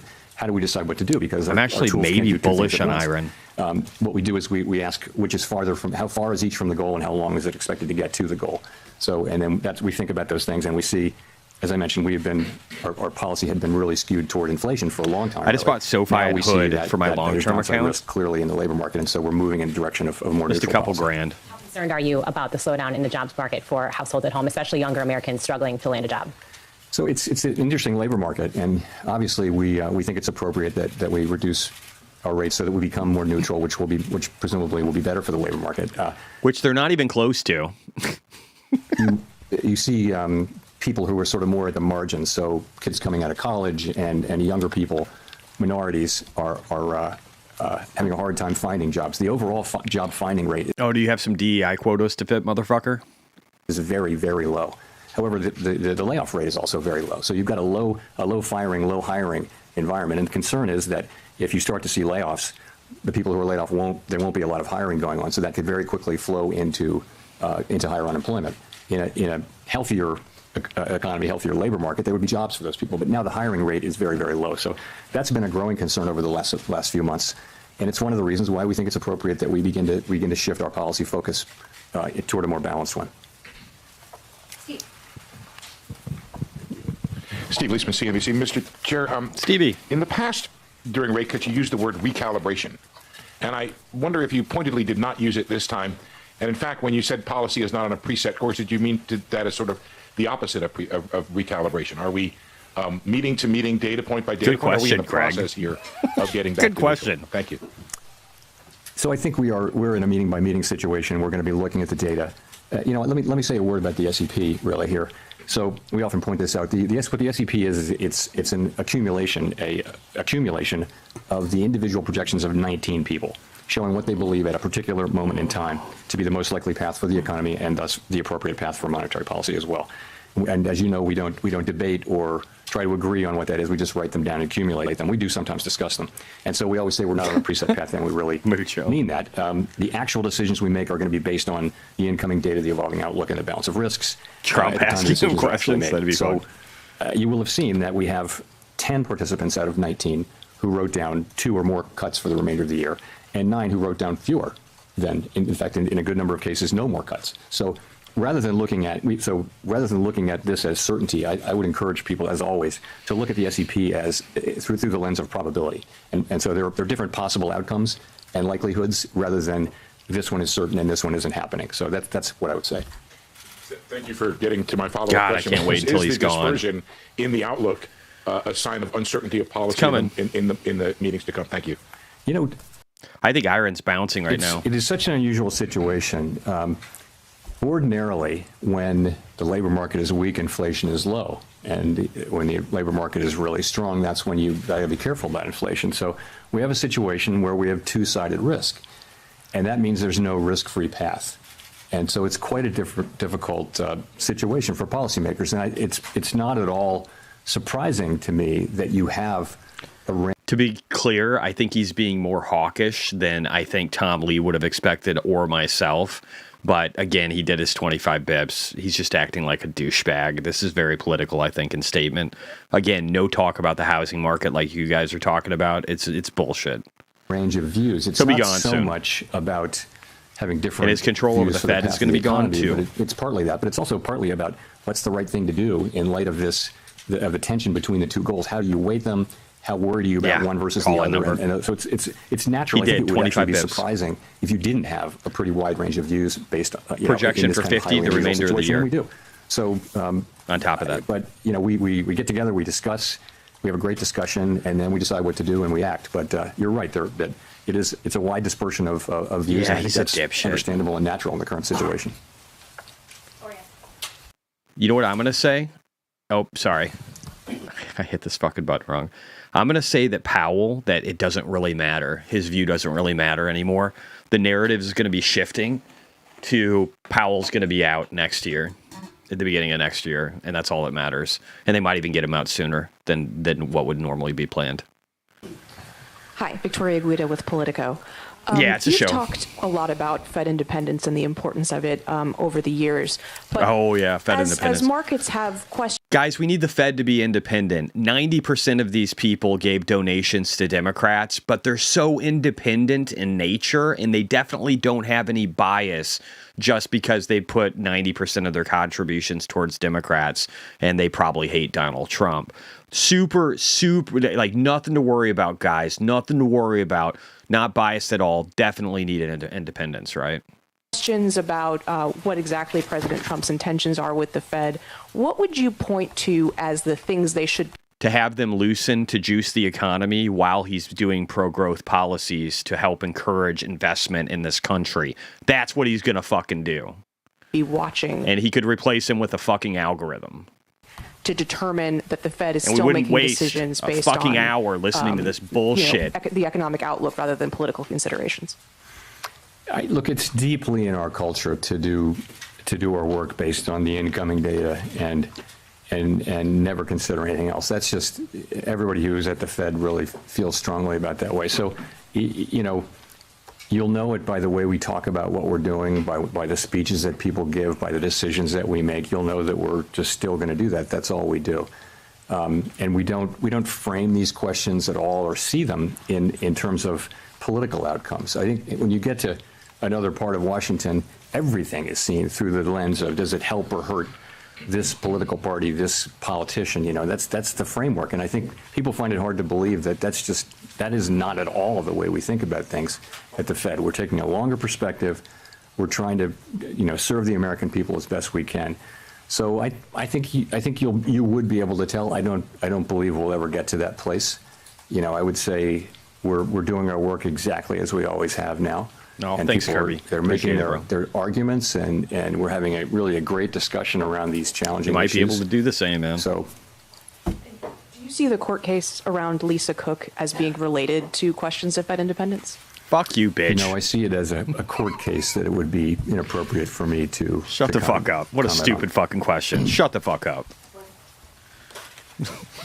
Thanks, Mr. Chairman. Edward Lawrence from Fox Business. So we saw the preliminary benchmark revisions down 911,000. The revisions for June were the first negative revisions we've seen since December of 2020. How can the Fed base important I think he decisions could on disappear rate, by then. And what to do with the interest rates? I think they'll force him out on data that seems to be, as you've called it in the past, Trump's going to threaten him. So on the QCEW, the revision that we saw was almost exactly what we expected. Did you expect that? Did you expect that? So, and the reason for that is, for the last bunch of quarters, there's been almost a predictable overcount. I expected the revisions to be much worse, but I kept telling you that the labor market was probably just fine, even though we expected that and knew that it was going to happen. That's just how things work here at the Fed. And I think the Bureau of Labor Statistics really does understand this, and they're working hard to fix it. It's got to do. Oh, good. They're working on fixing archaic data that is backward looking and not real time in any way, so that you old fucking pieces of shit can make decisions on how to artificially print tons of fucking money and fuck us all the time. Thank you. With low response rates, I'm just so annoyed right now. With what's called the birth-death model, because a good amount of job creation happens around new companies and how many go out of business, how many are founded, and it's just really hard. You can't survey for that. You've got to have a model that predicts that, and it's quite difficult to do, especially when the economy is undergoing big Replace them with an changes. algo. And they've been working on that and are making progress on it. But the data we get is still good enough for us to do our work. To the extent we have issues around data right now. The data is really fucking trash, guys, and we expected a revision that was one of the worst in decades, but we can work around it. Awesome. This is great. This is like every shitty fucking corporate company I ever worked for where everybody was completely fucking incompetent and they would just make up everything on the fly and then be like, oh, don't worry, guys, we got this under control, and we're working on making it better. It's about low response rates. Burn it to the ground. That's happened all over, really. Response rates are just lower to surveys now, both in and out of the government. And it's no great secret. We have data. We want higher response rates, and we need those to have, less volatile data. And the way to get that is to make sure that the agencies that collect the data have sufficient resources to drive higher response rates. It's not a complicated problem, but that's what it takes. It's not a mystery. That's what it takes. The other thing I'll say, Edward, is in the case of the job creation, I'm going to speed this piece of shit up. The response rate is quite low for the first month, or lower for the first month. By the time you get to the second or third month, you're still collecting responses for that last month, for that prior month, and you get to the place where the data are much more reliable by the second and certainly the third month. So it's not that we don't get the data; it's just that we get it a little later. For surveys, not actual data. That holds. It's 51% of the jobs that we thought were there weren't really there. It shows a weaker job market coming into this year. If you had that information, would it have changed your mind related to where the interest rates should be? Should there have been a cut earlier? We have to live life looking through the windshield. So to be clear, because he's fucking worthless anyway, yes, Kirby, you're right. A family in debt needs lower interest rates, plain and simple. Exactly. And we know that we're seeing massive stress on mortgages. We're seeing stress with foreclosures. We're seeing people that are falling behind on their bills. The bottom 1/3 of the economy needs rates to go down. But it's not just them. It's the U.S. fucking government that has their highest expense item being interest on debt that needs it desperately too in order to be able to grow our way out of this. It's not fucking rocket science. This is what should be happening right now. And none of what he says even matters. And the more negative he is and hawkish he is, the quicker he's going to expedite his departure from the Fed. Bookmark that. Rather than the rearview mirror, as you know. And all I can tell you is we see where we are now, and we take appropriate action, and we took that appropriate action today. Thanks. Howard Schneider with Reuters. So as you mentioned a minute ago, some margins of the job market would suggest that the slide's already happening. Black unemployment rate in August was above 7%. Declining work week. What about whites? College graduates finding work. High rising youth unemployment. Why do you think a 1/4 percentage point now is going to arrest that? Well, I had to say actually that not a bad question. Would make a huge difference to the economy, but you've got to look at the whole path of rates, right? And the market's has already been baking in expectations. I mean, our market works through expectations, right? So I think our policy path really does matter. If only somebody could have told us. It's important that we use our tools to support the labor market when we do see signs like that. I did mention that. You see minority unemployment going up. You see younger people who are more vulnerable economically, more susceptible to economic cycles. Is that your goal, Powell? That's one of the reasons, in addition to just overall lower payroll job creation, that shows you that at the margin. Yeah, it's rear view, all of it. It's like, let's be late all the time. Some part with of the bad data. Significant decline in labor force. Let's make horrible decisions with horrible data points. It's probably been cyclical in nature rather than just the usual aging process. So we put all this together, and we see that the labor market is softening, and we don't need it to soften anymore, don't want it to. So I think after this, I think Scott Bessent and Powell, they have lunch or breakfast once a week. I think Powell's just going to beat the shit out of him. And then I think he's going to do 50 bips next time. That's what I'm thinking. I think you're going to see a black eye on Powell, and then we'll know. Use our tools. And, it starts with a 25 basis point rate cut. But, the market's also pricing in a rate path. I'm not blessing what the market's doing at all. I'm just saying it's not just one action. As a follow-up to that, the growth mix right now seems very concentrated in investment and on the consumer spending side. Iron's bouncing, guys. Iron's do you feel that that's positive. An unsustainable Clean spark, positive. Mix for the Tesla economy going forward? positive. I wouldn't say that. I mean, you're right. Those are two. We're getting unusually large amounts of economic activity through the AI build out and corporate investment. There you go. Give them a purple eye. That will go on. No one does. In terms of spending, you saw that the consumer spending numbers were well above expectations, and that may well be skewed toward higher earning consumers. There's a lot of anecdotal evidence to suggest that. Nonetheless, it's spending. So, I mean, I think the economy is moving along. Economic growth is going to be 1.5% will beat the shit out of Powell, or better this year, maybe a little better. Forecasts have been coming up, as you can see. So, labor market unemployment is low. Best is like 6.5, dude. You don't poke around. Downside risks, but it's still a low unemployment rate. So, that's how we see it. Purple eye Powell. I'd love that. If that happens, I would just cry. Hi, Stephanie Rule, MSNBC. Treasury Secretary Scott Bessent has said that the Federal Reserve suffers from mission creep and institutional bloat. He's now calling for an independent review. Would you support an independent review, or are you open to any sort of reform in any areas? Say yes, you cuck. Of course, I'm not going to comment on anything the Secretary says or really any other officer says. So in terms of reform at the Fed, he said it to you. We just went through a lengthy and I think very successful process of updating our monetary policy framework. I would say there's a lot of work going on behind the scenes around the assets we have in the Federal Reserve Bank system, Federal Reserve system, and at the board. Biden. What? Are they the right size? We're actually going through a 10% headcount reduction through the whole Fed, including the board and all the reserve banks. Thanks for joining, Evan. You can talk in chat. At the end of that will be basically at the same level it was more than 10 years ago. So we will have had zero job growth for more than a decade when we're finished with that. And I think we'll probably do more than that. So I think we're certainly open to constructive criticism. You've done a great job. Zero job growth. Not an independent review? We're certainly open to, to always trying to do better. What does that mean? Mr. Chairman, Neil Irwin with Axios. There's been some debate lately on whether AI is already starting to affect the labor market in terms of lower labor demand, high productivity by contrast. Do you buy that? And if that is true, does that have implications for the monetary policy setting? So there's great uncertainty around that. I don't know, dude, why that's happening. My view, which is also a bit of a guess, but widely shared, I think, is that you are seeing some effects, but it's not the main thing driving it. And so particular focus on young people coming out of college. And there may be something there. It may be that companies or other institutions that have been hiring younger people right out of college are able to use AI more than they had in the past. That may be part of the story. Dude, a toddler can use that shit. It's also part of the story, though, that job creation more broadly has slowed down. The economy has slowed down. And so it's probably a number of things. But it's probably a factor. Hard to say how big it is.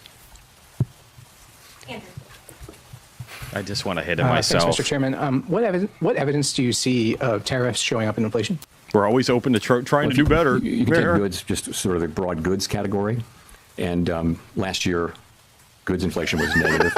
If you go back 25 years, that was the typical thing, was that goods inflation was goods prices generally went down, even adjusting for quality. So that was not the case during the pandemic. Yeah, don't go to college anymore. I don't think. Essentially it's a waste of money. Zero or slightly for negative most people. Inflation. Now, 90% I think goods inflation probably. over the course of the past year is 1.2%. At least which doesn't sound like a lot, but it's a big change. So we think, I mean, analysts have different views, but we think it's contributing, 0.3 or 0.4 or something like that to the current core PCE inflation reading, which is 2.9%. So it's contributing. What seems to be happening is that I feel like he's going the way of Joe Biden. Mostly not being paid by exporters, mostly being paid by really the companies that sit between the exporter and the consumer. That's complete bullshit. The data itself shows that it's a combination of exporters, distributors, and whoever, like resellers in the United States of America. But a lot of it, if you look at Amazon, a lot of it, they do direct shipment stuff, and a lot of it is getting ate by the original producer.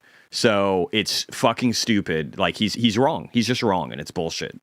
Consumer. So if you buy something and you sell it to retail or you use it to make a product, how that works? You're probably taking a lot of those costs on and not able to pass it fully along to the consumer. Or all of them are. That appears to be what we're seeing. And I told you this was going to happen back in fucking April. All of those companies and entities in the middle, they'll tell you that they have every intention of passing that through in time, but they're not doing that now. And yet we're still seeing EPS, we're seeing earnings per share going up across the board, multiple spectrums of the economy. Amazing, isn't that right? Like the tariffs were supposed to fucking destroy us and create this perpetual inflation that we wouldn't be able to get away from. And in actuality, none of that happened. Everything's fine, and we're seeing EPS growth. And we're getting ready to lower rates, which is why the Russell is popping off, because all these small businesses are going to be able to survive, along with poor people. The pass-through has been pretty small. It's been slower and smaller than we thought. But the evidence is it's very clear that there's some pass-through. I also wanted to ask. It's very clear that there's some little bit, maybe, the conditions under which you but the data takes months to figure out. In May. I have nothing new on that for you today. Fucking worthless person. Hi, Katerina Saraiva with Bloomberg News. I just wanted to follow up on one of your answers just a couple minutes ago. We've often heard you talk about how you and your colleagues do not think about politics. This does not enter the room. But one of your new colleagues Iron's going parabolic, 3.46. Right, I think it's getting ready to break out big time. Of politics and 40, of what here we come, 45, 46. And that person is still employed by the White House. How can markets and the public interpret, some of his speeches, for example, and then some of the forecast that we see today? I mean, the median for this year was moved because of the introduction of his forecast. I'm talking about the number of rate cuts seen this year. What do you say to markets and the public that are trying to interpret what you guys are saying? So there's 12 vote, 19 participants of whom 12 vote, as you know, on a rotating basis. BMNR up 1%. No one voter, can really. The only way for any voter to really move things around is to be incredibly persuasive, and the only way to do that in the context in which we work is to make really strong arguments based on the data and one's understanding of the economy. That's really all that matters, and that's how it's going to work. And I think that is the way the institution. That's in the DNA of the institution. That's not going to change. And then I wanted to ask about a Gallup poll that showed that Americans now have more confidence in the president than the Federal Reserve when it comes to doing what's right for the economy. Why do you think that is, and what's your response? What's your message to the public? Our response is we're going to do everything we can to use our tools to achieve the goals that Congress has given us, and we're not going to get distracted by anything. So I think that's what we're going to do. We're just going to keep doing our jobs. Okay. Yeah. Claire Jones, Financial Times. Given the range of views expressed prior to the meeting, I think there was a lot less dissent today than a lot of people expected. It'd be good to know just what you think the drivers were of coming to a very strong consensus in the meeting. Are you from London? Also, on the flip side, to just explain why the dot plots are really so scattered between, someone even expecting rates to end up higher by the end of the year to 5 cuts. I mean, what were the kind of range of views you heard about, on one side, why there was so much support for a cut today, and on the flip side, why are we talking about any of this? About what comes next? So I think there's quite a wide assessment that the situation has changed with respect to the labor market. Whereas we could still say, and did say in July, at the time of the July meeting, that the labor market was in solid condition, and we could point to 150,000 jobs per month and many other things. Thanks, Sawyer. Appreciate it. I think that the new data that we've had, and it's not just payrolls, it's other things as well, suggest that there really is meaningful downside risk. I said there was downside risk then, but I think that downside risk is now a reality, and there's clearly more downside risk. So I think that's broadly accepted. And so that meant different things for different people. Some, some wrote down, almost everyone wrote down, supported this cut. And some supported more cuts and some didn't. Tickle his nose. As you will see from the dot plot. So that's just the way it is. I mean, people he puts his hand up here. You have people who take this work very seriously, think about it all the time, do their work, discuss it with our colleagues. We endlessly discuss this between ourselves, and then we have a meeting where we put it all out on the table, and this is what you get. And we talk, we look at old data. In the dots. We review old data even more, then we talk some more. Very unsurprising given. Then we build multi-billion-dollar facilities so that we can talk and sip on wine and. But let's remember though, the unemployment figure out how to fuck the American people, guys. The economy's growing at 1.5%. While trying to fuck Republicans because we're 90% Democrat. Like that. We've seen much more challenging economic times, but from a policy standpoint, we want to make sure that there's a separation between the government. It's challenging to know what to do. There are, as I mentioned earlier, there are no risk-free paths now. It's not. As they say, the Fed is not federal and has no reserves, but it's called the Federal Reserve. Isn't that beautiful? Incredibly obvious what to do. So a feather? We have to I wish I could. Inflation. Maybe. At the same time, we cannot ignore and must keep our eye on maximum employment, which is those are our two equal goals. Do it by his chin, and you will see that there's a range of views on what to do. Nonetheless, we came together today at the meeting and 90% of donations go to Democrats. Federal independence. Thank you. Archie Hall from The Economist. You mentioned earlier that job creation was running below your guess at its break-even rate. I'd be curious to hear a bit more about that and where you think the break-even rate is. So there are many different ways to calculate it, and none of them is perfect, but it's clearly come way down. You could say it's somewhere between 0 people and used to love Powell, and you'd be right. Now they all hate him. I mean, there's just many different ways to do it. That's the power of Trump. Wherever it was, 150,000, 200,000 a few months ago, it's come down quite significantly, and that's because a very lower amount of people are joining the labor force. Totally apolitical. The labor force is really not growing much at this point, and that's a lot of where the supply of labor was coming from over the last 2 or 3 years. So we're not getting that now. We've got much lower demand. It's interesting that supply and demand have really come down together so far. Except now we do have unemployment ticking up outside just one tick outside of the range where it's been for a year. 4.3% is still a low level.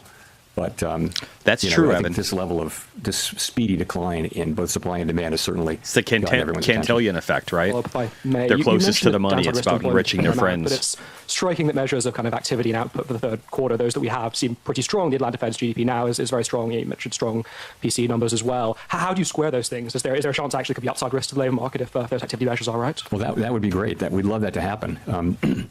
So I don't know that you see a big tension there, but it's gratifying to see that economic activity is holding in. And it's a good bit from consumption. It looks like consumption was stronger than expected. What we got earlier this week, I guess. And also we're getting a fairly narrow sector is producing a lot of economic activity, which is the AI build out and business investment. So. We watch all of it, and I would say we did move up. The median for growth for this year actually moved up in the SEP between June and September SEPs. So, and really the inflation and labor market didn't change. I think much. we're going to go the quick. Risks that we're seeing to the labor market that were the focus of today's decision. Pew pew. Nicole. Oh, what was that game where you used to have the pea shooters? Thank you for taking my question. What was that fucking called? Cumulative It'd be like a impact of high mob. Interest rates on the housing Had zombies sector. in it. I'm wondering how concerned you are. Help me out, Chad. I have an urge to play that game all of a sudden. And potentially hindering household formation and wealth accumulation for a segment of the population. It's like Plants versus Zombies. That's what it was. I'm going to play that fucking game. Activity. So it's at the very center of monetary policy. When the pandemic hit and we cut rates to zero. The housing companies were incredibly grateful, and it was really, they said that was the only thing that kept them going, was that we cut so aggressively. And I'm falling asleep too. Like that. And they were I might start playing Plants vs. Zombies right now, guys. The other side of that is when inflation gets high, you guys let me know how I'm doing. Rates, and you're right, it does burden the housing industry. And 25 bips. So rates have come with down 50 a bit, more coming between now and the end of the year, currently projected. Mortgage rates, but our policy rates the spring's coiling hard. Mortgage rates. Yes, Ryan. And that has been happening, and that'll of course. Supply and demand these nuts. Lower borrowing rates for builders Why is somebody trying to put a JPEG on here? Supply. And so some of that should happen. I think most analysts think that it would have to be pretty big changes for it to matter a lot. We get another one in October and December. For it to matter a lot for the housing and if sector. Powell has a purple eye in the next meeting, it's 50 cuts. By achieving maximum or 50 employment and bips. price stability, that's a strong economy. That's a good economy for housing. And then the last Are you thing I'll say playing Mortal is, Kombat? Nice. There's a deeper problem here. There's not a cyclical problem that the Fed can address, and that just is a pretty much nationwide housing shortage. Right. A lot of places in the country just don't have enough housing. There are some good for charts. people. We'll look at a few after this. all You guys of the throw some out if you areas want me to around look too. metropolitan areas like Washington, for example, I'll are try and very be built helpful. up, and so you're having to build farther and farther out, and so that's where it is. And just a quick follow-up. During the last SEP, or the press conference I following the don't last know, SEP, PD. you seemed to I don't know. indicate that policymakers lacked conviction about their projections, and I'm wondering if you still feel that way. Real quickly about Lynn Alden. I don't know if she's a trans or not. I just know that she got very mad about Elon Musk when he was having that bout with his son who was trying to pretend like it was a daughter. And she called him a cuck. She was very pissed, and she hates him, and she hates his companies, which is weird because Lynn, to me, is like a brilliant person. I love Lynn Alden. I think they're great. And they, them, whatever the fucking pronouns are. I think Lynn is great, but I don't get the hating Elon Musk, and I don't get the ignoring the technology and the innovation that he's putting forth, even if you have some bias, even if it's something like, whether you're trans. I don't get it. I don't get why you would ignore the reality of what he's doing. And I think it's going to hurt her forecasts of what's happening in the future, like a lot of people. Forecasting is very difficult even in placid times. And as I've mentioned before, forecasters are a humble lot with much to be humble about. So I think right now is a particularly challenging time, even more uncertain than usual. And so I don't know any forecaster anywhere, really. Ask any of the I can tell you, forecasters painting whether they my have front porch was great more fun confidence in than their listening to forecast right Powell now. I think they'll honestly and say watching it no. dry. Yeah, BTC's bouncing, Ethereum's Thank you, bouncing. Chair Powell. Jennifer Schonberger with Yahoo Finance. If you're cutting rates, why continue to reduce the size of your balance sheet, then pause the unwinding? She's just masculine? Okay. Tell that to her Adam's apple, Kirby. We're cutting the size of our balance sheet quite marginally now. As you know, with the balance sheet, we're still in an abundant reserves condition, and I would love to see the Besant raspberry. Above Purple Powell with the Besant raspberry. Somewhere above an ample reserves level. That's where we are, and we're getting closer to that. We're monitoring it very carefully. We don't think that has at all significant macroeconomic effects. These are pretty small numbers moving around. If anybody finds anything interesting out of what he's saying, please throw it in chat. Not very large, so I wouldn't attribute macroeconomic consequences to that at this point. Because I'm not getting it. And at his recent confirmation hearing, Stephen Miron brought up that the Fed actually Stephen has Miron, three we love mandates him. from Congress, He not just created the jobs and tariff stable regime that prices, we're in but right also now. moderate long-term interest rates.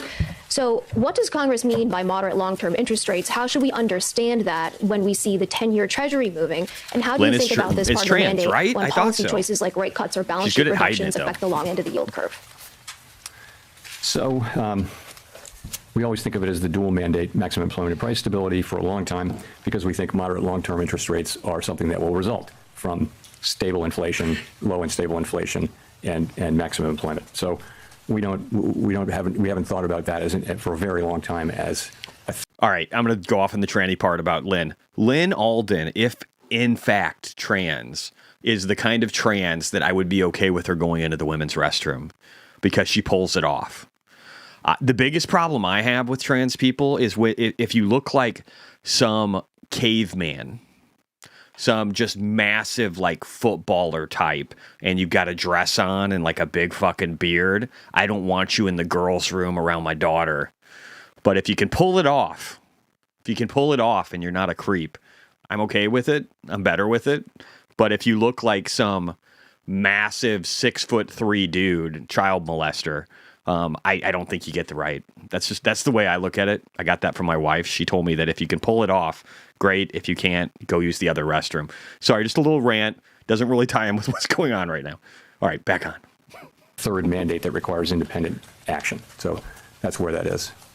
And there's no thought of, as far as I'm concerned, there's no thought Grok says she's not trans? Considering that we somehow incorporate that in as something in a different way. Oh, yeah, totally. You shouldn't be able to decide. Thanks, Chair. Sorry, this is boring as fuck anyway. Plus, the market doesn't give a shit. You shouldn't be able to decide what your sexual orientation is when you're 5.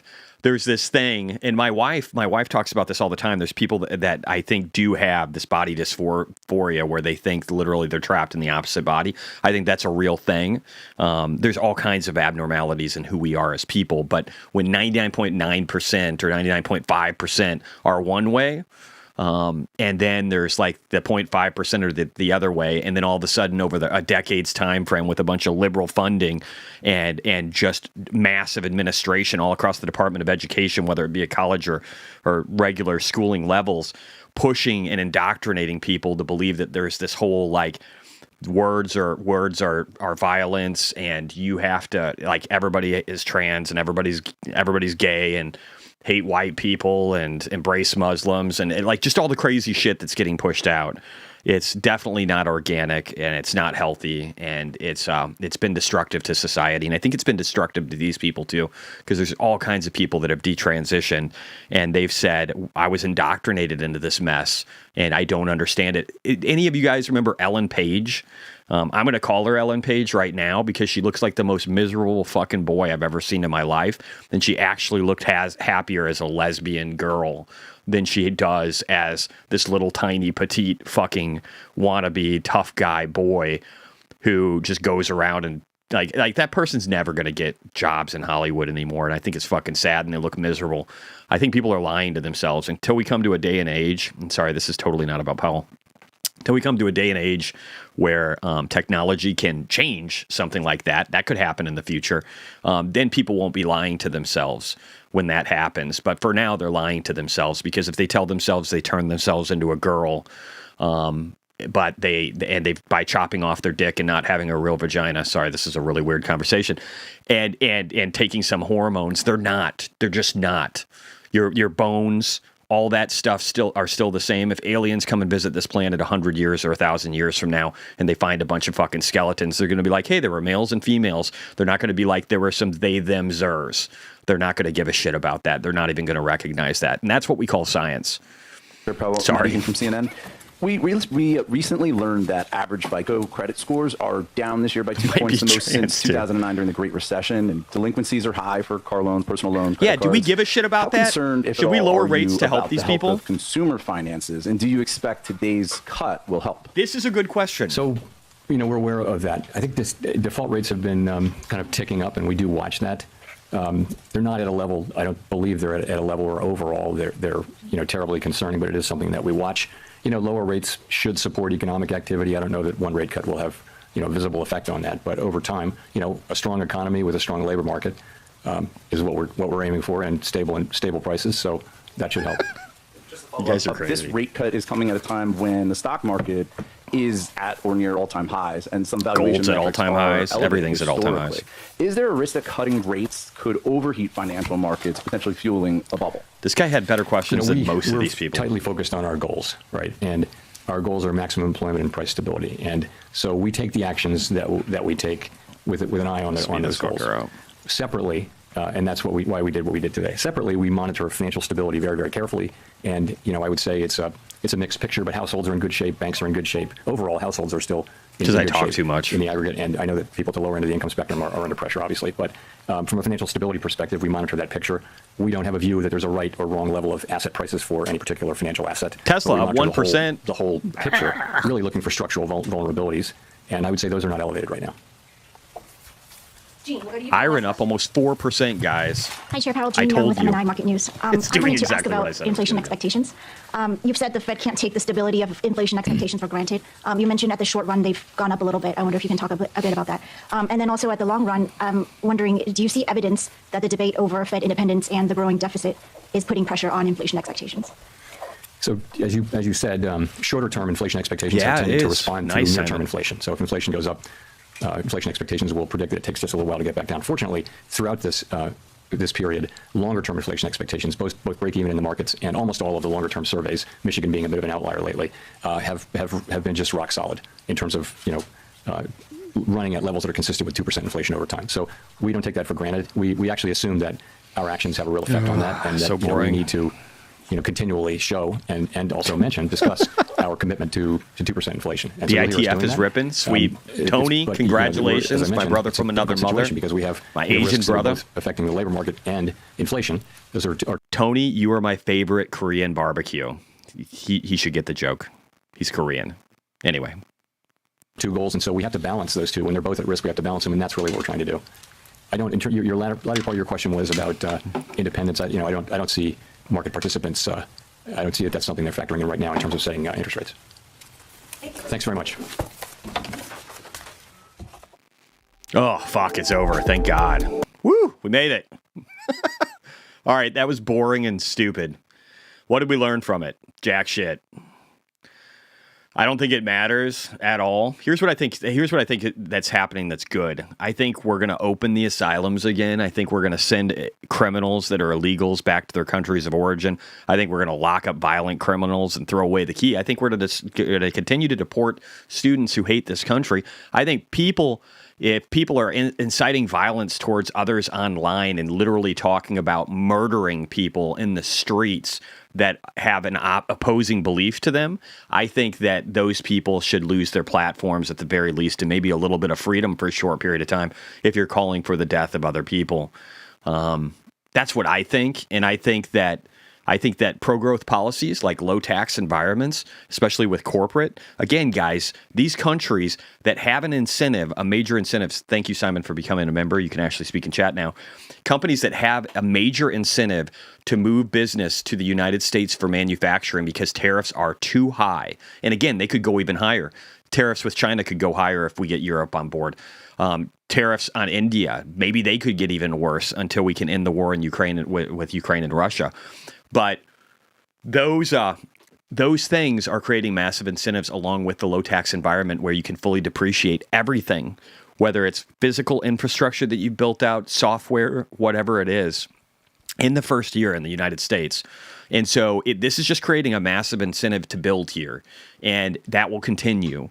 And high tariffs are, I think, I've said this before, we're running an monthly rate right now of $30 billion. $30 billion in tariffs. That number could actually go higher. I think it'll go higher, and then maybe it'll go a little bit lower. But I think we could see $50 billion between development a month, between development and then tariff-related income that helps offset the deficits that the government has. And I think, yes, we're seeing a slowdown in the job market. We'll probably continue to see some of that, but I think we'll see participation rates going up because we're going to be deporting a bunch of illegals that don't even count towards some of these numbers while not paying to have them here and to house them and to do all this bullshit so that they can just vote Democrat in order to be able to overthrow our ability to have a democracy in this country. I think everything, in my opinion, is heading in the right direction right now. Rates are coming down. Again, mortgage rates will come down even faster, and we'll be looking at 5s and maybe even 4s by the beginning of next year. And all of this is good. This fixes the problem that you saw where banks are underwater by massive amounts of money because of the bonds that they hold, because you'll see those get better, and you're going to see everything opening up and liquidity opening up. I would highly encourage you to enjoy and embrace the melt up that is sitting in front of us, and nothing that fucking old man says is going to make a bit of fucking difference on what's happening in the economy over the next 6 months before his job goes away. So maybe less. So I wouldn't worry about it. I wouldn't sweat any of it. I think Trump's already made him out to a fall guy, and then the second he's gone, we'll be just even, well, if needed, we'll embrace rate cuts even more. Jan says, I think I'm buying Metaplanet. Don't you guys think it's a really good opportunity? Yeah, let's look at some charts, guys. If you guys have charts you want to look at, let's pull them up. Tell me what you want to see. Metaplanet has a huge gap sitting in front of it. It just did what I think is a W bottom as a start of a formation. I think it's going to go up a lot. I think one of the short-term moves that you're going to see is like a 70% upside roughly from where we're at right now. Just to get up here to the first, I think is that the first major fib? Yep, the first major fib level. So I can see that happening. And again, I think honestly, if we're being honest, I think getting up here to try and close this gap before around the $10 range is going to be super easy with Metaplanet. I don't really pay attention to Grab. I can look at it. I just don't know their financials well. Let me see. I'll start at the top here. Let's go. BMNR is one that's up there a little bit. Let's look at that. So, and again, guys, these are all on the Discord. Iron, I'll look at. Iron's really exciting. So I posted about this one earlier saying that literally we're sitting and consolidating right above the first fib level and we're getting ready to launch to the fucking moon. I still agree with that statement. I think that we're looking at, since we were already another 2.5% higher after having a run of 4.5%, 5% yesterday and just continually going up in this thing. I think we're going to see a bare minimum of 152% upside with the ability to go up 290% from where we're at. There could even be an overshoot that gets us higher than that. But I think 290% is enough for me. That is a roughly 4x. Paul said, Amit likes to talk about Grab. Yeah, I know he has been. We can look that one up. Let me see here. BMNR Adobe. My boy wanted Adobe, MB, and MB gets what he wants here. All right. Or is it BE? BE. There you go. Adobe. All right. Thoughts on RZLY? I don't even know what that is. I can look at it. So we bounced off the first fib level on Adobe, and yes, I do think it's going higher. I'd have to look at financials to know just how good it is, but it does look like it's going higher, and it looks like, that's really the resistance line that we're looking at. I think it's honestly a really easy run to the 420 range right here before we hit more volume. So if you held this stock, I wouldn't even think about selling it until then and maybe reevaluate. It could go even higher though. It depends on what the financials look like. All right, let's look Bitfarms. Yeah, let's see how my buddy Tony's doing. This one's for you, Tony. My favorite Korean barbecue. Tony's my Asian brother from another mother. I fucking love him. He is the shit. He's one of the better friends I've had in my life. And I'm not afraid to say it. I enjoy his company. All right. Bitfarms is just a beast mode. So you can see where we broke out over here, guys. And actually, I would even argue this. I haven't looked at this chart in a long time, so bear with me. I would argue with all these wicks over here that we're not even going to look at the wick, and we're going to draw them down here to the candle body to get a better idea of the actual breakout. And you can see where it is right here, right? Like we had the W bottom. We end up having that measured move, but then this thing is just fucking screaming higher. So this is beautiful. I haven't looked at this one in a while, but it can go up a lot. Again, this is 1.68 billion, and the HPC narrative is really strong right now. So shit can happen. Any comments on Tesla Semi and Uber partnership? I don't know. I don't give a shit about Uber, but Tesla's going to run the world in the future, if that's interesting to you. All right, let me see. What other one do we have? BNC. I don't even know. Is BNC a bank? Are you talking about a bank? I don't even think I have that one, bro. Is it a bank? Let me know if it's a bank. I'm going to pull up Grab. I know I have that one. Give me some details on BNC. And I know Amit likes this one. I don't know enough about it to care. But it's done well, right? Like we've got a breakout that's happened here. If you look right here, I don't even know. Oh, that's just a moving average. That's not even a trend line, but it actually lines up pretty good.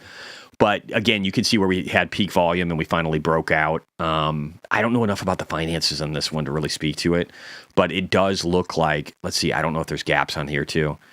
It doesn't look like there's gaps, but it does look like, again, you don't really have volume until 10. So I would assume that 10 would be pretty easy to do. I'm just going to real quickly, we're going to be doing more of this too, guys. I don't know if we'll have a dedicated session for this, but I do want to start looking up more tickers because I want to get better positioned in what I'm going to be transitioning into after the crypto cycle is done. Tesla, obviously, at the top of the list. There's other stuff I'm looking at too. But I want to also get maybe some hedge plays and get some things that are more versatile than others if we do have an economic downturn. And also some plays for if we don't have an economic downturn, what's going to go up the most. So we can see revenue on Grab going up. We can see net income turning positive. It looks like it's very calculated in nature. We can see cash flow actually decreasing. That kind of sucks. I'd like to see that, stabilized or going up too. Gross merchandise value doesn't really appear to be changing. Monthly transactions for users are going up. That's good. Operating expenses haven't really went up. Some dilution is happening. They've got a really good balance sheet. Lots of almost $4 billion or almost $3.2 billion in bonds, and they get cash and not a lot of debt. That's good. Looks like they're getting some of that though, from investors, and the forward PE is 91. I don't know enough about this market to speak to it. That's a high valuation. Current PE is 229, but you can tell that, again, with revenue increases, they're able to handle some of that. That's beautiful, though. Look at these estimates. Look at these estimates for the quarters ahead, but they're going all the way out to 2027. That's not normal for projections. That's actually a pretty long time frame. But if they end up growing like that, that's probably going to be good.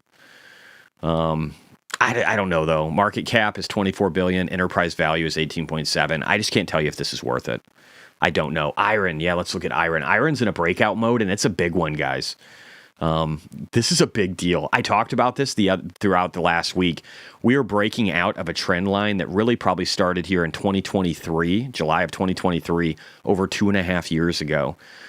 We not only we've consolidated above that now, and we're breaking out. I actually think Iron has an easy trip to about 44 and change, and then I think honestly, this cycle it could probably go to 80. Saying that, though, that's only up 105% from where we're at. So I think like a Clean Spark or a Mara is probably going to treat you better. And I think treasuries do way better than that. Wow, you guys have a lot of tickers. We haven't done this in a while, huh? Thank you for all you do, brother, says Old Dog. You're welcome, sir. Kirby, thanks, Jesse. Hope to see you soon on a Friday. Yes, definitely will. Reaver Trades, 2 votes for Bit Farms. Hunt, thoughts on RZLV besides being overbought? I don't really want to look at charts that are overbought, and I don't know anything about it. Let me know what it is, though. Kyle Wright, CPTLB blockchain group. I don't know what that is. If you could tell me why it's interesting. If you're throwing out charts, tell me why it's interesting, too. There's a few here for RZLV. All right, I'll take a look at it. I don't know what it is, though. Let me see. Let me see if I can find out what the finances are on it first. RZLV, Resolve AI. Now, is it just we don't make any money, but we just burn, and my chart's way overvalued? Yeah, that's exactly what it is. Okay, so there's no revenue here. Their net income is shit. They're burning $80 million a quarter in net income. Their cash flow is negative $8.37 million.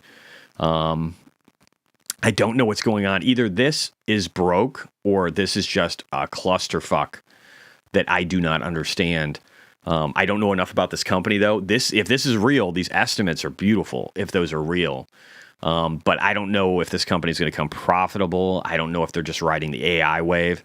The thing I can see is that if I go back a year or 5 years in this chart over here, you can see how it's gaining and going up a lot back to where it was in 8-9 of 2024. But is it warranted? I don't know. SQNS, please. I can look at that one. Hopefully I get a bunch of these for you guys. I actually think we bottomed here. We're above peak volumes right now. This red line right here, that's a good sign. Let me actually expand this up a little bit, and then I'll move it a little bit just to give you guys a better visual. So they already did their stocks reverse stock split, I think it was. That's done. We're consolidating down here. We really got to get above 1038 and turn that into support. If we do that, it's going to be a quick trip, I think, up here into the $12 to $13 range where we hit the next fib, because there's just not a lot of resistance there based on previous trend. So I think it's going to be pretty easy to get to the $12 to $13 range. Again, this reverse split, so the numbers are a lot bigger than they were before. It'd be pennies or in sub $1 without that split. But they're in compliance now, and we've got a gap. I think this one's easy to me because we've got a gap that starts or that goes all the way up to about 1940. So you got a lot of upside in this thing. You got like 100% upside just to close the gap. 105 it says. So I think that's beautiful. Again, these charts that I'm updating in real time are available in the Discord, and I will save this one. SBET. SBET is like the bastard child of BMNR. It just underperforms. That could change at some point, but it's just not doing much of anything. BMNR is such a better horse, and that's why I switched all my money over to that pretty much from SBET. I think a week or two ago was just because I think, again, I want to be whenever possible. I want to be tied with the fastest horse or with a catch-up trade. SBET will probably be a catch-up trade eventually, but maybe riding with the fastest horse is the best bet in the short term. I don't know what ends up happening with this. I think this top target is too high.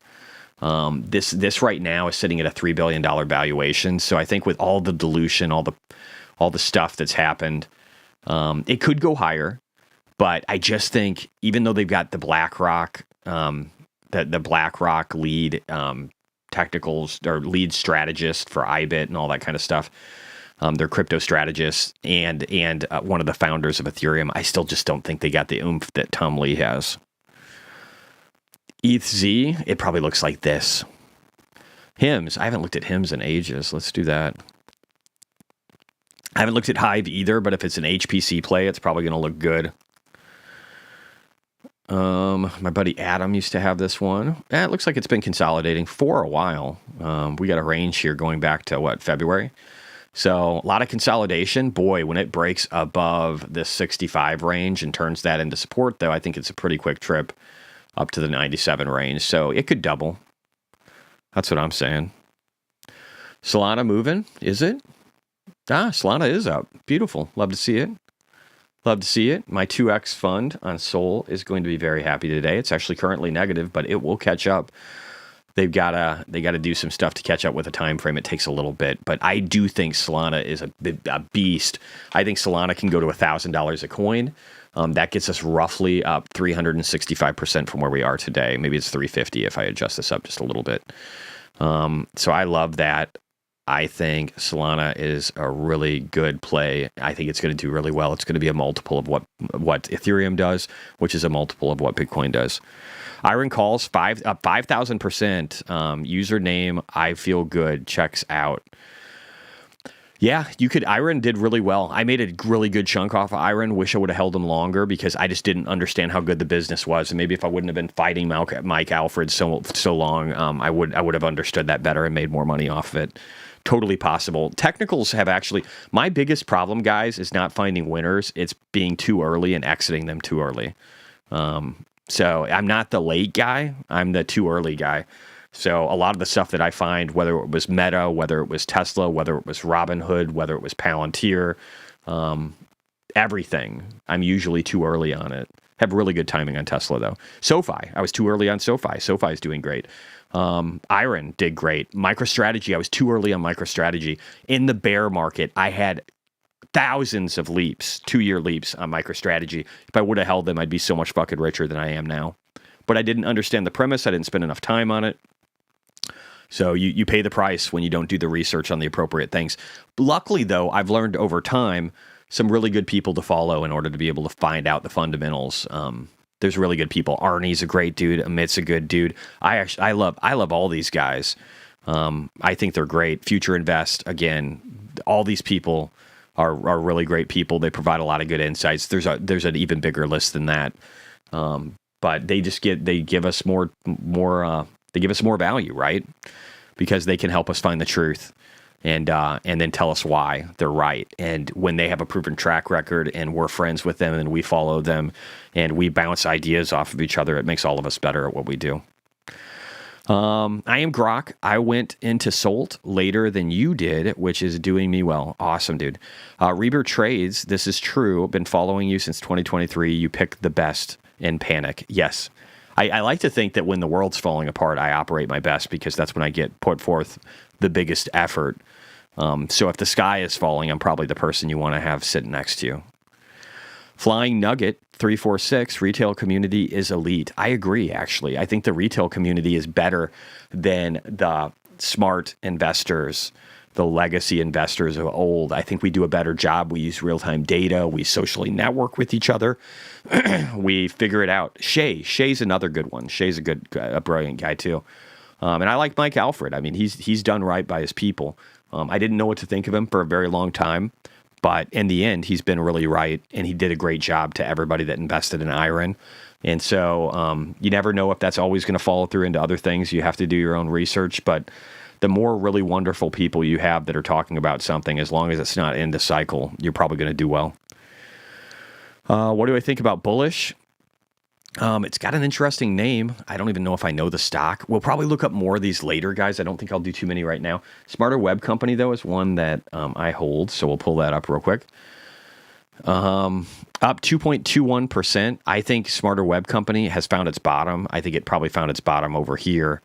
on September 2nd. That was the highest volume that it had seen since July of 2023. Not as strong of a signal as what we saw with Metaplanet. But again, this thing had a really strong bounce before it got smashed down. I do think that this is going to... I didn't realize that miners would lead first, but they seem to be leading first. But I think it's great, and I think it's going to do really well. Wait, Jesse, average buy on any SOLT is higher than current price. I'm up on SOLT. I've done really well on SOLT. SOLT is a great chart. If you look at Solana's going through a major breakout. And if you would have bought SOLT, like let's just say over here on August 4th, or even if you would have just bought it over here on August 18th, roughly 2 months ago? Oh, I'm sorry, 1 month ago, you would have went from $18 to $31 and almost doubled your money. So I think it's pretty good. ETH price target, I think ETH is probably going to go to at least 10,000. That's my thought process. At least 10,000. 10,000 to 15,000. Those are my targets on ETH. And I think BM&R can go higher than that. And Solana, guys, that's the SOLT one. I got Solana chart in here somewhere where I think I just had it a second ago. TSWCF. SOL, right there. So again, I think Solana can do a 356% move to the upside, and I think that's going to be a really nice move. 356%, guys. If it's pretty much vertical for the next month and a half to 2 months for Solana, which I think it's going to be, if it hits 356, that 2x fund is probably more likely to have printed 1,000% for me. I don't know exactly how much money I have in Solana. I want to say it's like $700,000. I think. Let me go over here and see what it was last time I posted. It is one of my largest funds. So yeah, I probably have over $700,000 sitting in that. If it 10x's, I get $7 million. That in and of itself with this one investment, if I'm right about the price target on it, gets me to my $12 million goal this year. And again, for anybody who hasn't seen it, I'm currently sitting right about here. It's probably a little higher than that. It's probably closer to 4 million right now. I have been as high as 6.95 this year. That was before the tariff part. I honestly didn't think we were going as full bore as what we were. I made that mistake. That's okay. I cared more about just holding my money so that I can get to this goal at the end of the year, and I think that's still going to happen. And for my portfolio allocation, here's what it looks like. So you guys can see that anytime. Everybody's got it. BM&R is up 4%. You got to love it, guys. I told you we were going to bounce. I told you that Papa Powell didn't fucking matter. Just think of him as like the really old guy that talks a lot and that always talks about the past and never has any real clear vision of the future. And that's who that man is. And he doesn't matter anymore. And stocks are fucking going up. And we're going to make a shit ton of money. And when I say get the fuck out, you might want to actually do some research on getting the fuck out. I love you guys. I will see you on Friday. I'm probably going to call it right here. But on the way out here, again, I just want to play another song that I absolutely love that I think I played last time. You know what? Actually, we're going to do this instead. All right. Peace out, guys. I love you. Talk to you later. Bye. 1 second here. Fox News decides Donald Trump is president of the United States. We've got our republic back, folks.